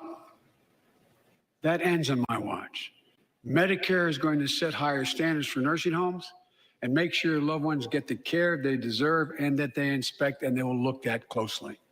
We're also going to cut costs to keep the economy going strong and giving workers a fair shot, provide more training and apprenticeships, hire them based on skills, not just their degrees. Let's pass the Paycheck Fairness Act and paid leave. Raise the minimum wage to $15 an hour. and extend the child tax credit so no one has to raise a family in poverty. Let's increase Pell Grants, increase our historic support for HBCUs, and invest in what Jill, our First Lady who teaches full-time, calls America's best-kept secret, community colleges. Look, let's pass the PRO Act. When a majority of workers want to form a union, they shouldn't be able to be stopped. When we invest in our workers and we build an economy from the bottom up and the middle out, together we can do something we haven't done in a long time: build a better America. For more than 2 years, COVID has impacted every decision in our lives and the life of this nation. And I know you're tired, frustrated, and exhausted. That doesn't even count the close to 1 million people who sit at a dining room table or a kitchen table and look at an empty chair because they lost somebody. But I also know this: because of the progress we've made, because of your resilience and the tools that we have been provided by this Congress, tonight I can say we're moving forward safely back to more normal routines. We've reached a new moment in the fight against COVID-19, where severe cases are down to a level not seen since July of last year. Just a few days ago, the Center for Disease Control and Prevention issued a new mask guidelines. Under the new guidelines, most Americans and most of the country can now go mask-free. And based on projections, more of the country will reach a point across the next couple of weeks. And thanks to the progress we made in the past year, COVID-19 no longer need control our lives. I know some are talking about living with COVID-19, but tonight I say that we never will just accept living with COVID-19. We'll continue to combat the virus as we do other diseases. And because this virus mutates and spreads, we have to stay on guard. And here are 4 common sense steps as we move forward safely, in my view. First, stay protected with vaccines and treatments. We know how incredibly effective vaccines are. If you're vaccinated and boosted, you have the highest degree of protection. We'll never give up on vaccinating more Americans. Now, I know parents with kids under 5 are eager to see their vaccines authorized for their children. Scientists are working hard to get that done. We'll be ready with plenty of vaccines if and when they do. We're all ready. We are also ready with antiviral treatments. If you get COVID-19, the Pfizer pill reduces your chances of ending up in the hospital by 90%. I've ordered more pills than anyone in the world has. Pfizer is working overtime to get us 1 million pills this month and more than double that next month. And now we're launching the Test to Treat initiative, so people can get tested at a pharmacy, and if they prove positive, receive the antiviral pills on the spot at no cost. Folks, if you're immunocompromised or have some other vulnerability, we have treatments and free high-quality masks. We're leaving no one behind or ignoring anyone's needs as we move forward.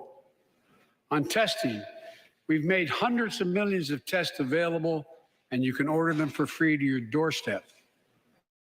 And we've already ordered free tests. If you already ordered free tests tonight, I'm announcing you can order another group of tests. Go to covidtest.gov starting next week, and you can get more tests. Second, we must prepare for new variants. Over the past, we've gotten much better at detecting new variants. If necessary, we'll be able to develop new vaccines within 100 days instead of maybe months or years. And if Congress provides the funds we need, we'll have new stockpiles of tests, masks, pills ready if needed. I can't promise a new variant won't come, but I can promise you we'll do everything within our power to be ready if it does. Third,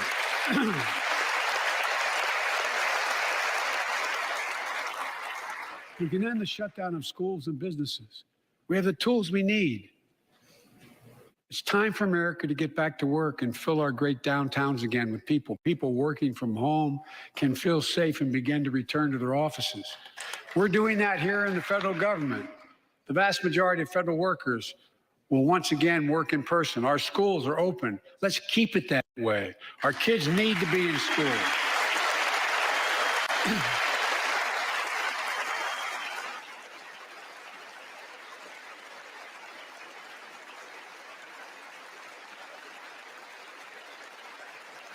With 75% of adult Americans fully vaccinated and hospitalizations down by 77%, most Americans can remove their masks and stay in the classroom and move forward safely.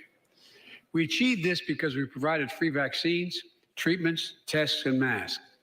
Of course, continuing this costs money, so I'll not surprise you. I'll be back to see you all.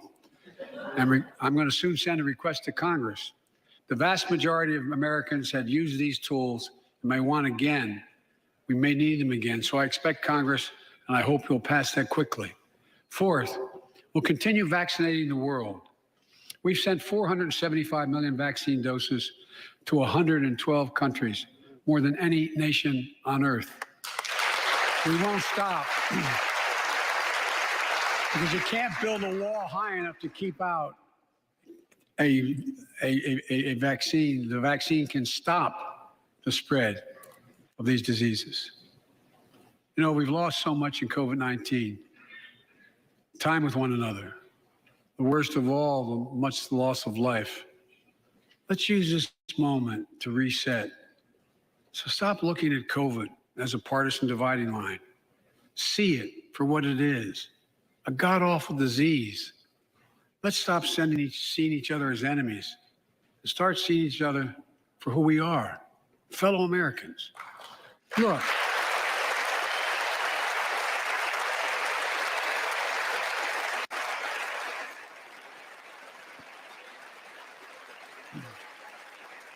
we can't change how divided we've been. It was a long time in coming. But we can change how to move forward on COVID-19 and other issues that we must face together. I recently visited New York City Police Department days after the funerals of Officer Wilbur Mora and his partner, Officer Jason Rivera. They were responding to a 9/11 call when a man shot and killed them with a stolen gun. Officer Mora was 27 years old. Officer Rivera was 22 years old. Both Dominican Americans who grew up in the same streets that they later chose to patrol as police officers. I spoke with their families, and I told them that we were forever in debt for their sacrifices, and will carry on their mission to restore the trust and safety of every community deserves. Like some of you that have been around for a while, I've worked with you on these issues for a long time. I know what works. Investigating crime prevention and community policing, cops who walk the beat, who know the neighborhood, and who can restore trust and safety. Let's not abandon our streets or choose between safety and equal justice. Let's come together and protect our communities, restore trust, and hold law enforcement accountable. That's why the Justice Department has required body cameras, banned chokeholds, and restricted no-knock warrants for its officers. That's why the American Rescue Plan that you all provided $350 billion that cities, states, and counties can use to hire more police, invest in more proven strategies.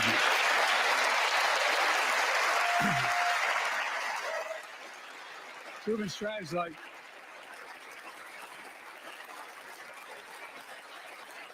strategies like community violence interruption, trusted messengers, breaking the cycle of violence and trauma, and giving young people some hope. We should all agree the answer is not to defund the police, it's to fund the police. Fund them. Fund them.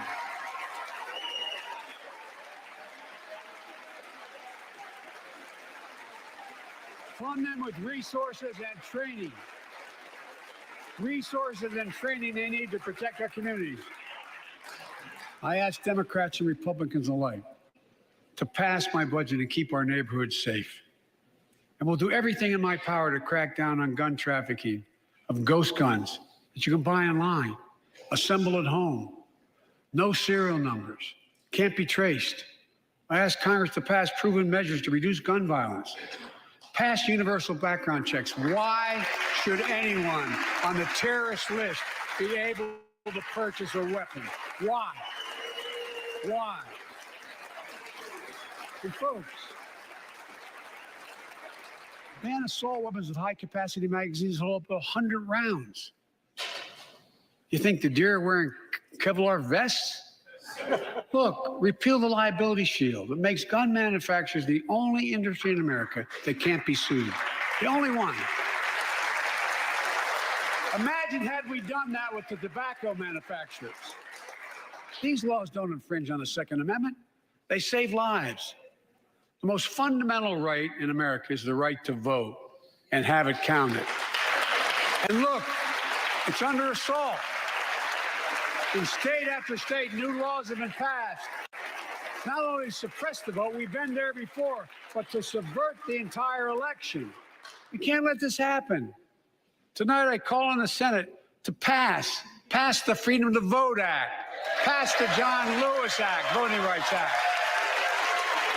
And while you're at it, pass the Disclose Act so Americans know who's funding our elections. Look, tonight, I'd like to honor someone who dedicated his life to serve this country. Justice Breyer, an Army veteran, constitutional scholar, retiring Justice of the United States Supreme Court. Justice Breyer, thank you for your service. Thank you, thank you, thank you. I mean it. Get up, stand up and see you. Thank you.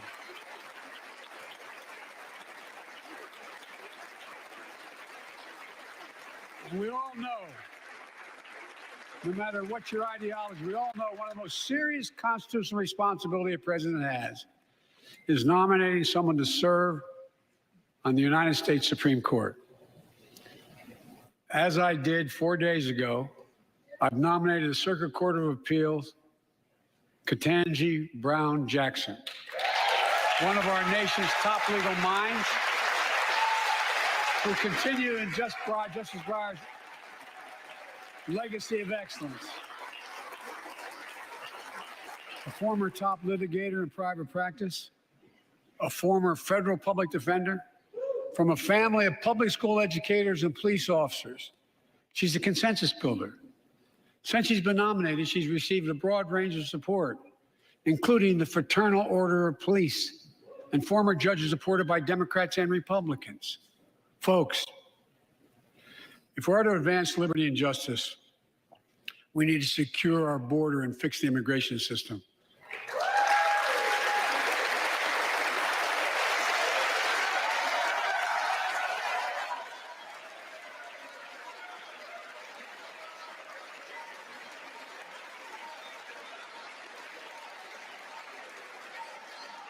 And as you might guess, I think we can do both. At our border, we've installed new technology like cutting-edge scanners to better detect drug smuggling. We've set up joint patrols with Mexico and Guatemala to catch more human traffickers. We're putting in place dedicated immigration judges in a significant larger number so families fleeing persecution and violence can have their cases heard faster, and those who don't legitimately hear can be sent back. We're screening, we're securing commitments and supporting partners in South and Central America to host more refugees and secure their own borders. We can do all this while keeping lit the torch of liberty that has led a generation of immigrants to this land, my forebears and many of yours. Provide a pathway to citizenship for dreamers, those with temporary status, farm workers, essential workers. Revise our laws so businesses have workers they need and families don't wait decades to reunite. It's not only the right thing to do, it's economically smart thing to do. That's why the immigration reform is supported by everyone from labor unions to religious leaders to the U.S. Chamber of Commerce. Let's get it done once and for all. Folks,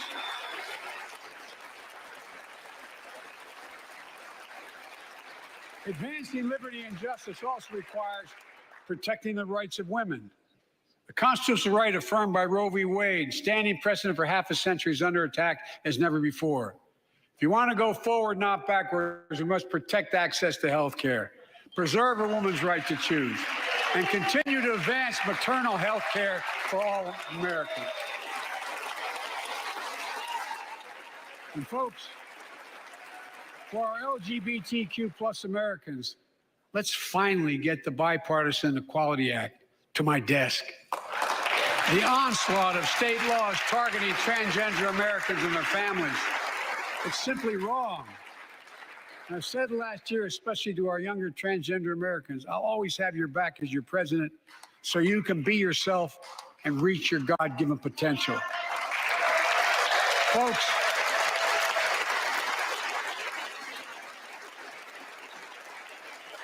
as I've just demonstrated, while it often appears we do not agree, and that we do agree on a lot more things than we acknowledge.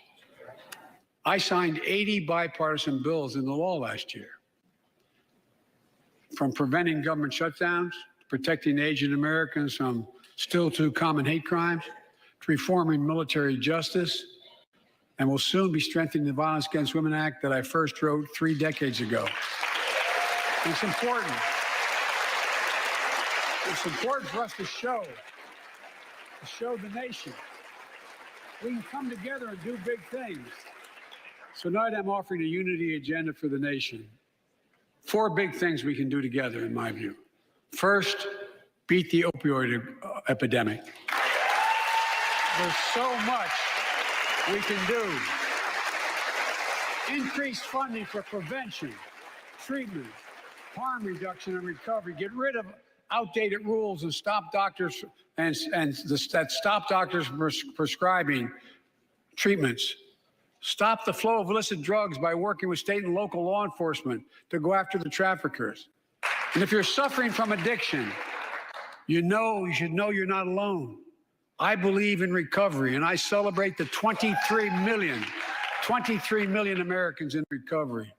Second, let's take on mental health, especially among our children whose lives and education have been turned upside down. The American Rescue Plan gave schools money to hire teachers and help students make up for lost learning.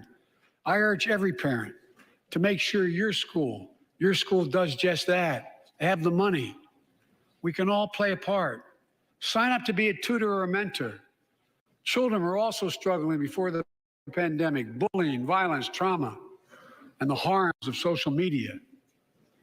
As Frances Haugen, who is here tonight with us, has shown, we must hold social media platforms accountable for the national experiment they're conducting on our children for profit.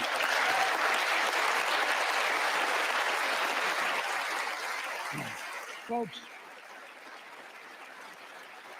thank you. Thank you for the courage you showed. It's time to strengthen privacy protections, ban targeted advertising to children, demand tech companies stop collecting personal data on our children, and let's get all Americans the mental health services they need. More people can turn for help and full parity between physical and mental health care if we treat it that way in our insurance. Look,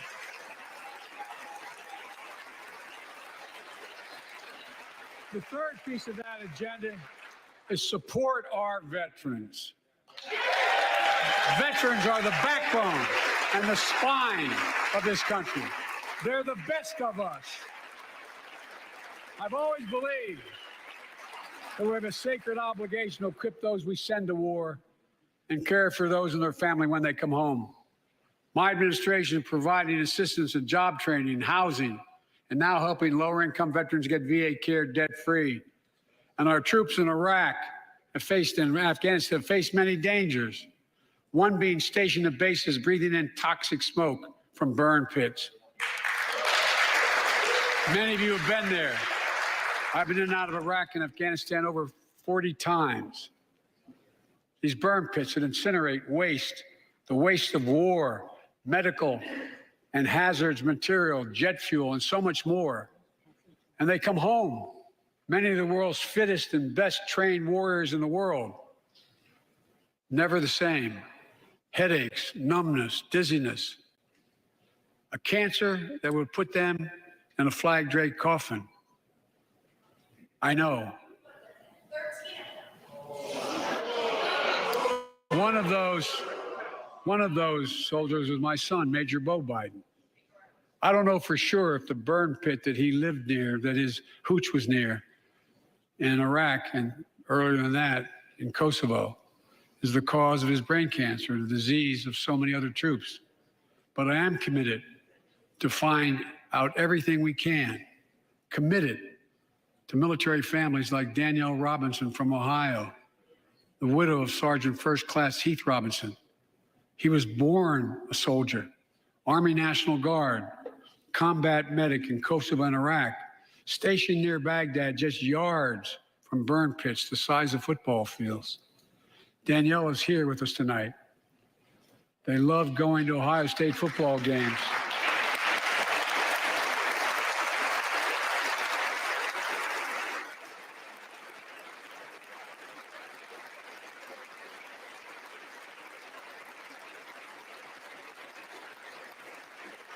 And he loved building Legos with their daughter. But cancer from prolonged exposure to burn pits ravaged Heath's lungs and body. Danielle says Heath was a fighter to the very end. He didn't know how to stop fighting, and neither did she. Through her pain, she found purpose to demand that we do better. Tonight, Danielle, we are going to do better. The VA is pioneering new ways of linking toxic exposure to disease, already helping more veterans get benefits. And tonight, I'm announcing we're expanding eligibility to veterans suffering from 9 respiratory cancers.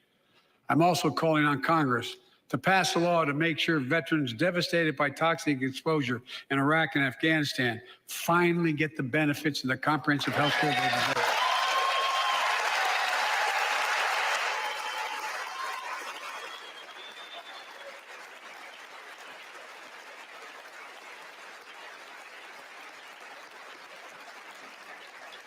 And fourth and last, let's end cancer as we know it. This is personal.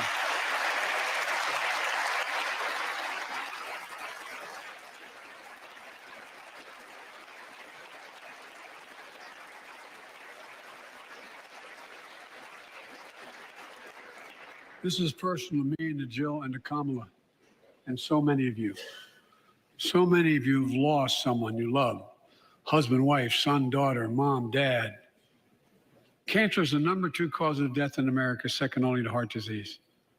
Last month, I announced the plan to supercharge the cancer moonshot that President Obama asked me to lead 6 years ago. Our goal is to cut cancer death rates by at least 50% over the next 25 years. I think we can do better than that. Turn cancers from death sentences into treatable diseases. More support for patients and their families. To get there, I call on Congress to fund what I call ARPA-H, Advanced Research Projects Agency for Health. Patterned after DARPA in the Defense Department. Projects that led in DARPA to the internet, GPS, and so much more that make our forces more safer and be able to wage war more with more clarity. ARPA will have a singular purpose: to drive breakthroughs in cancer, Alzheimer's and diabetes, and more. A unity agenda for the nation. We can do these things. It's within our power, and I don't see a partisan edge to any one of those 4 things. My fellow Americans, tonight, we've gathered in this sacred space, a citadel of democracy, in this Capitol. Generation after generation of Americans have debated great questions amid great strife and have done great things.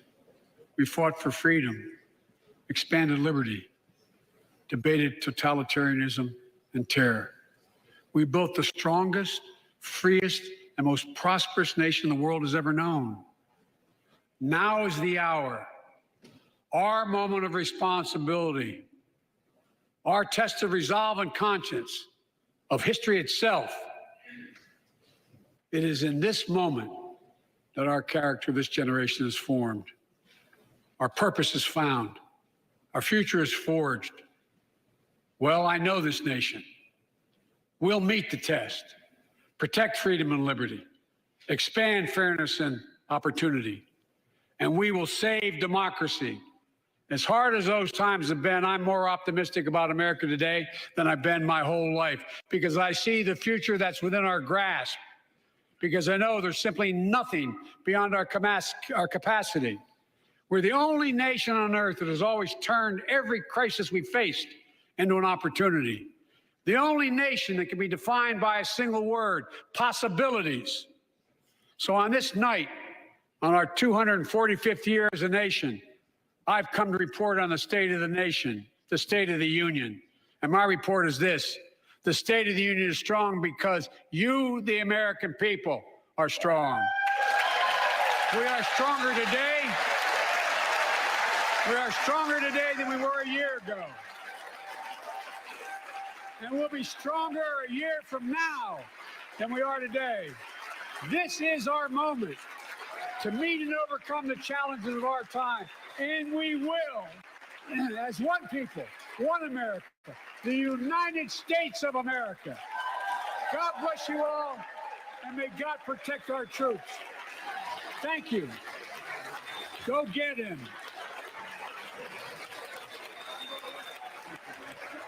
There you have it, President Biden, his first State of the Union address, about an hour and 2 minutes long. He had a lot to cover tonight. Obviously, the war, the Russian war in Ukraine. And there you have it, folks. The unprovoked war President and the Ukrainian people. Biden just had his first State of evening the and he ended Union, the evening. and we will now get back to the primary results that is live right now. So let's get into it.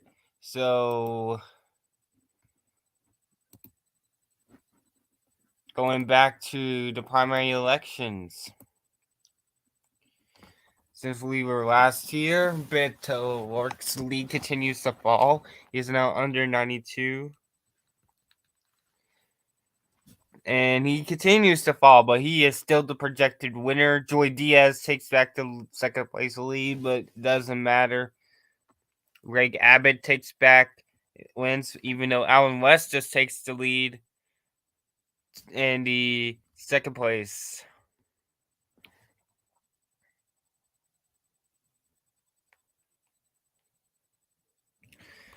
In Attorney General for Democrats, it's still pretty close.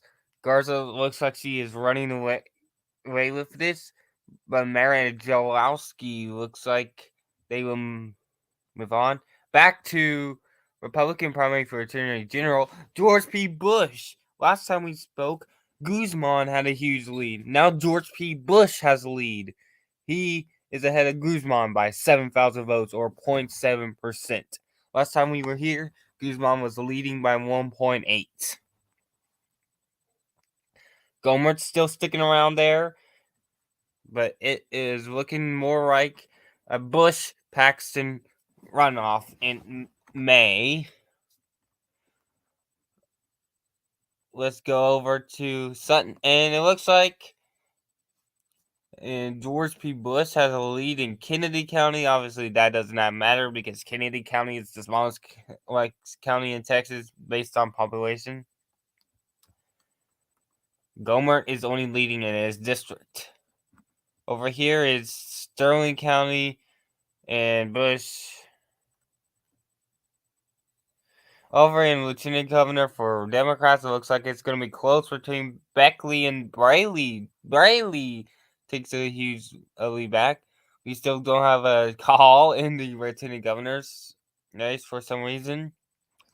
Let's now go back to the districts. Luttrell is leading Collins by a huge margin. In the 15th district, Ramirez is leading by Ringley, but Ramirez and Ringley look like they may go to the runoff. Recluse is dropping a lot, but will it go to runoff? I do not know. In the 28th district, Cisneros has lost all that early lead, but she still leads Quayle are by about, and she's just barely above 50. In the 35th, Cesar is pretty good. We have no more calls yet. We got another call. It is Landy Weber defeats Keith Casey.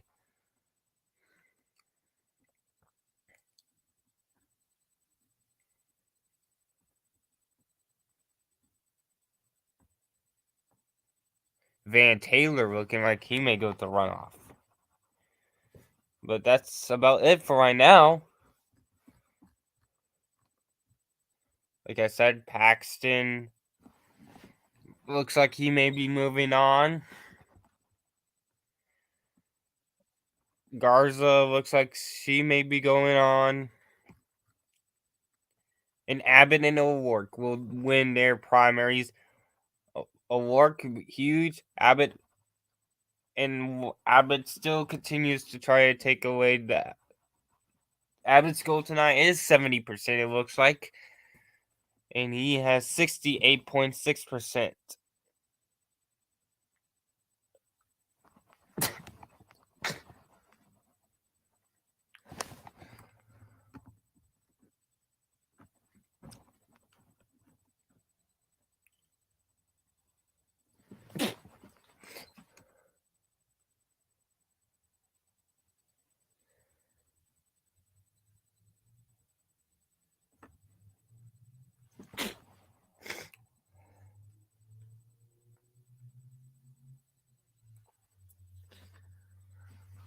And breaking news, Greg Cesar has declared victory in his race.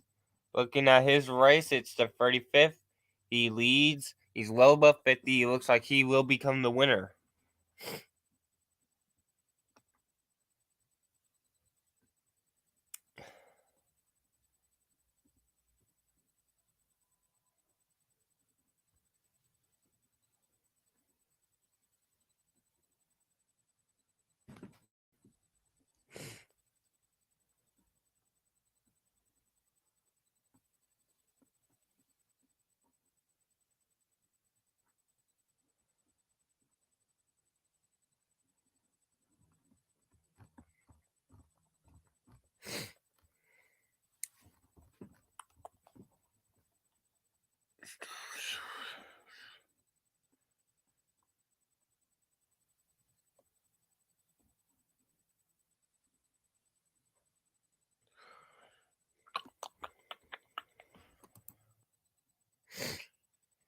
So we'll be right back, folks.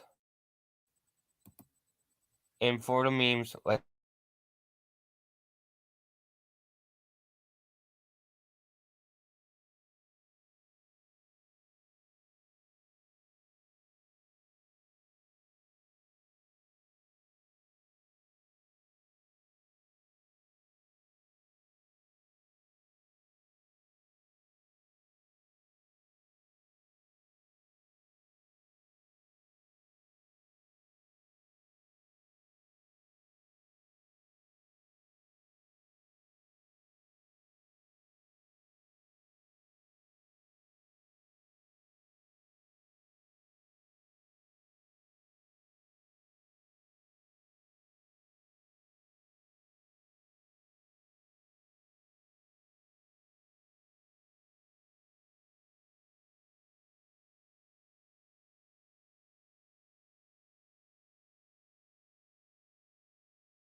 Alright, I am back. So we are entering like the third hour of the 2021 cycle, 22, sorry. And George P. Bush continues to expand against Guzman. Louis Gohmert still hanging in there. He may get third at most. Let's go down to the lieutenant governor. And Dan Patrick has defeated his opponents. He is going back to represent the Republican Party. And Cisneros is under 50%. This is huge.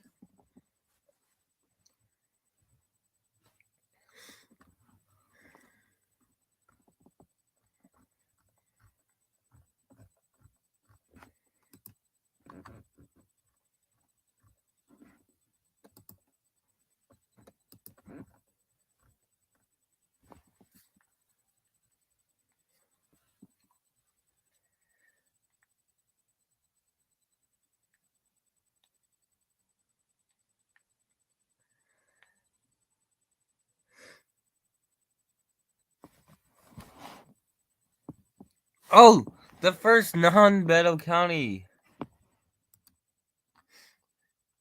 It's from over here.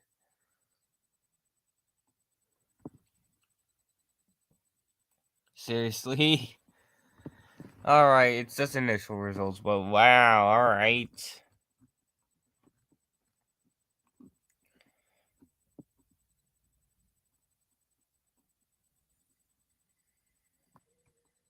Oh, Praffer got second in Sterling County. Let's see what's going on. Praffer with 3%, Ricky Wynn Perry at 3.1. No relations of former governor.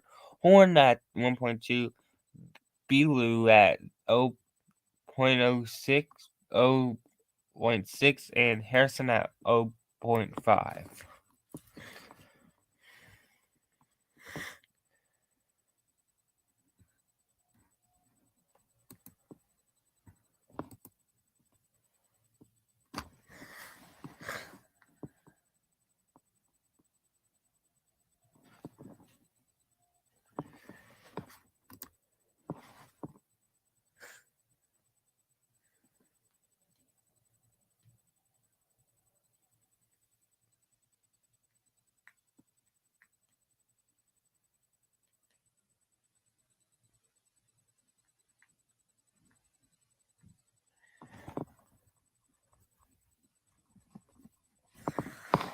And this is starting to look pretty good for the Democrat. The Republican. It looks like Bush will force a run. Will make the runoff.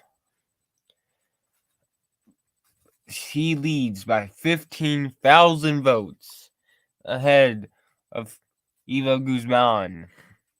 But Bush is 125,000 votes behind Paxton.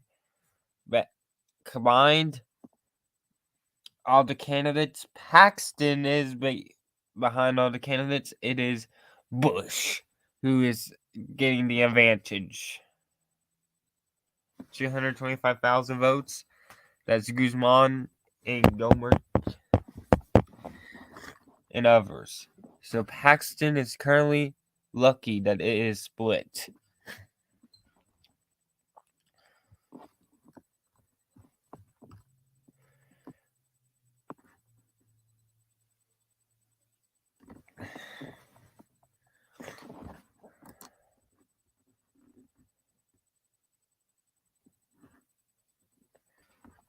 So right now,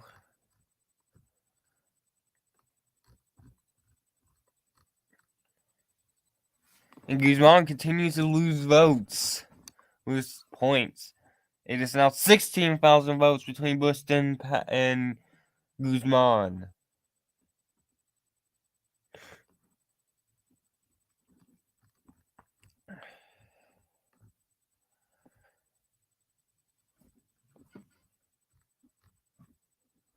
Oh, we got our winner. We're getting more winners. All right, we got about 2 more winners. All right, for House.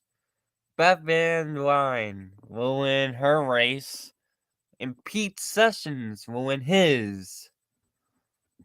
Over in the Democratic side, we only have Colin Allred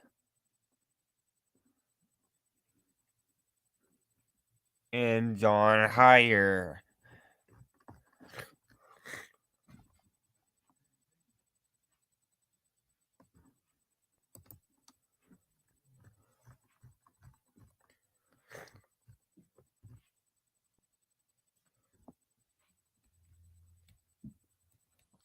It's now 17,000 between Bush and Guzman.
Okay.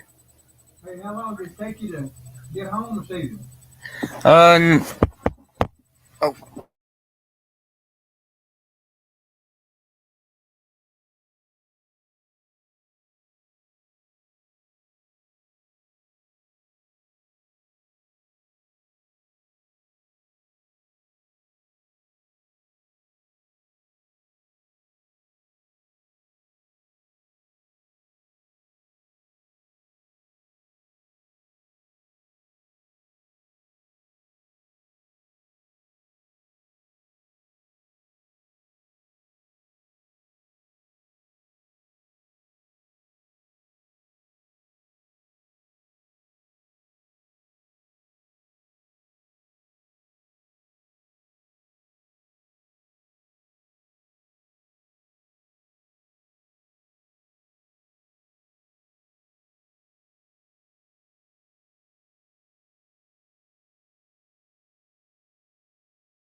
All right. So it is looking more likely. It is almost a 2-point lead for Bush now in the fight for second.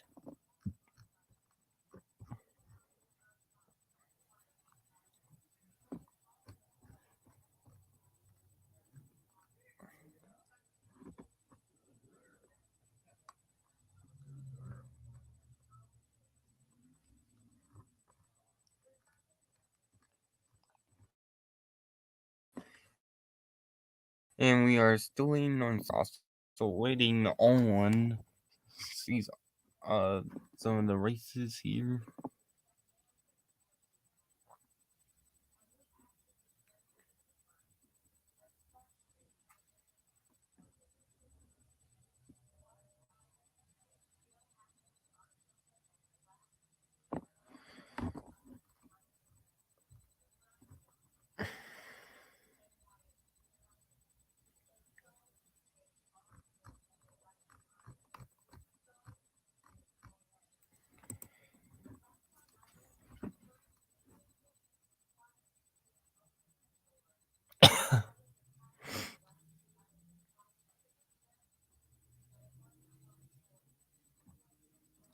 So George Bush looking like he will join Paxton in the runoff.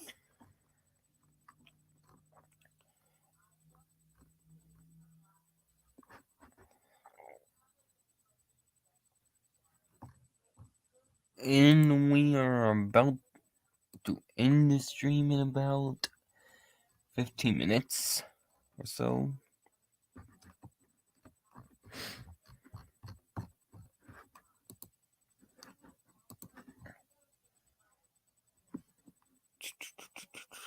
We're still waiting.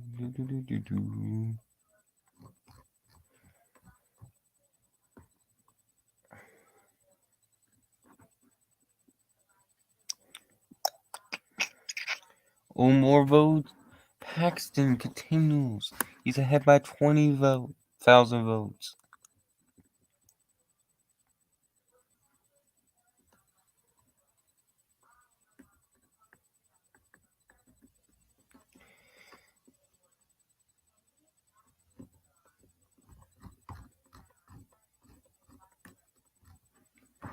And, well, folks,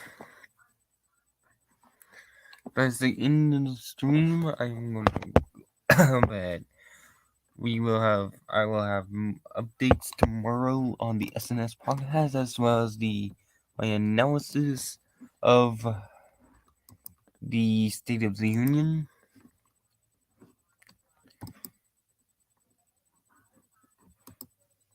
So thank you everyone for joining us.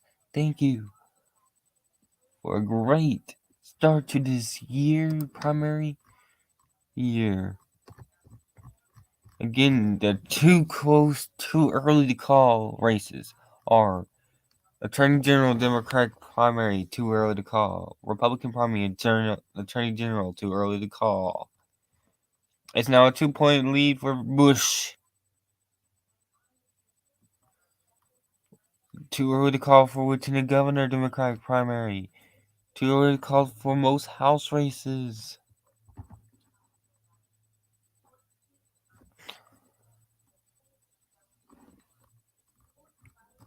Thank you all for watching.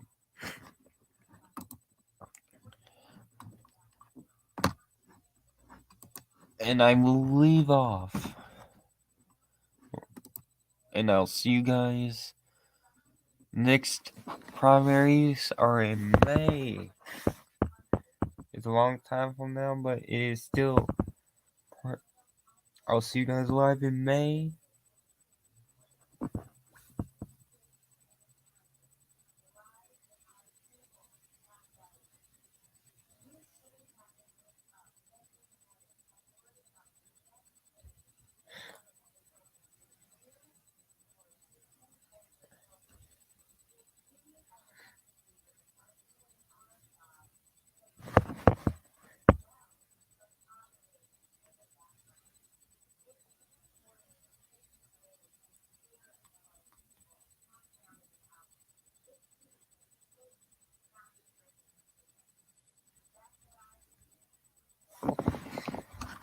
And thank you everyone for watching. Goodbye.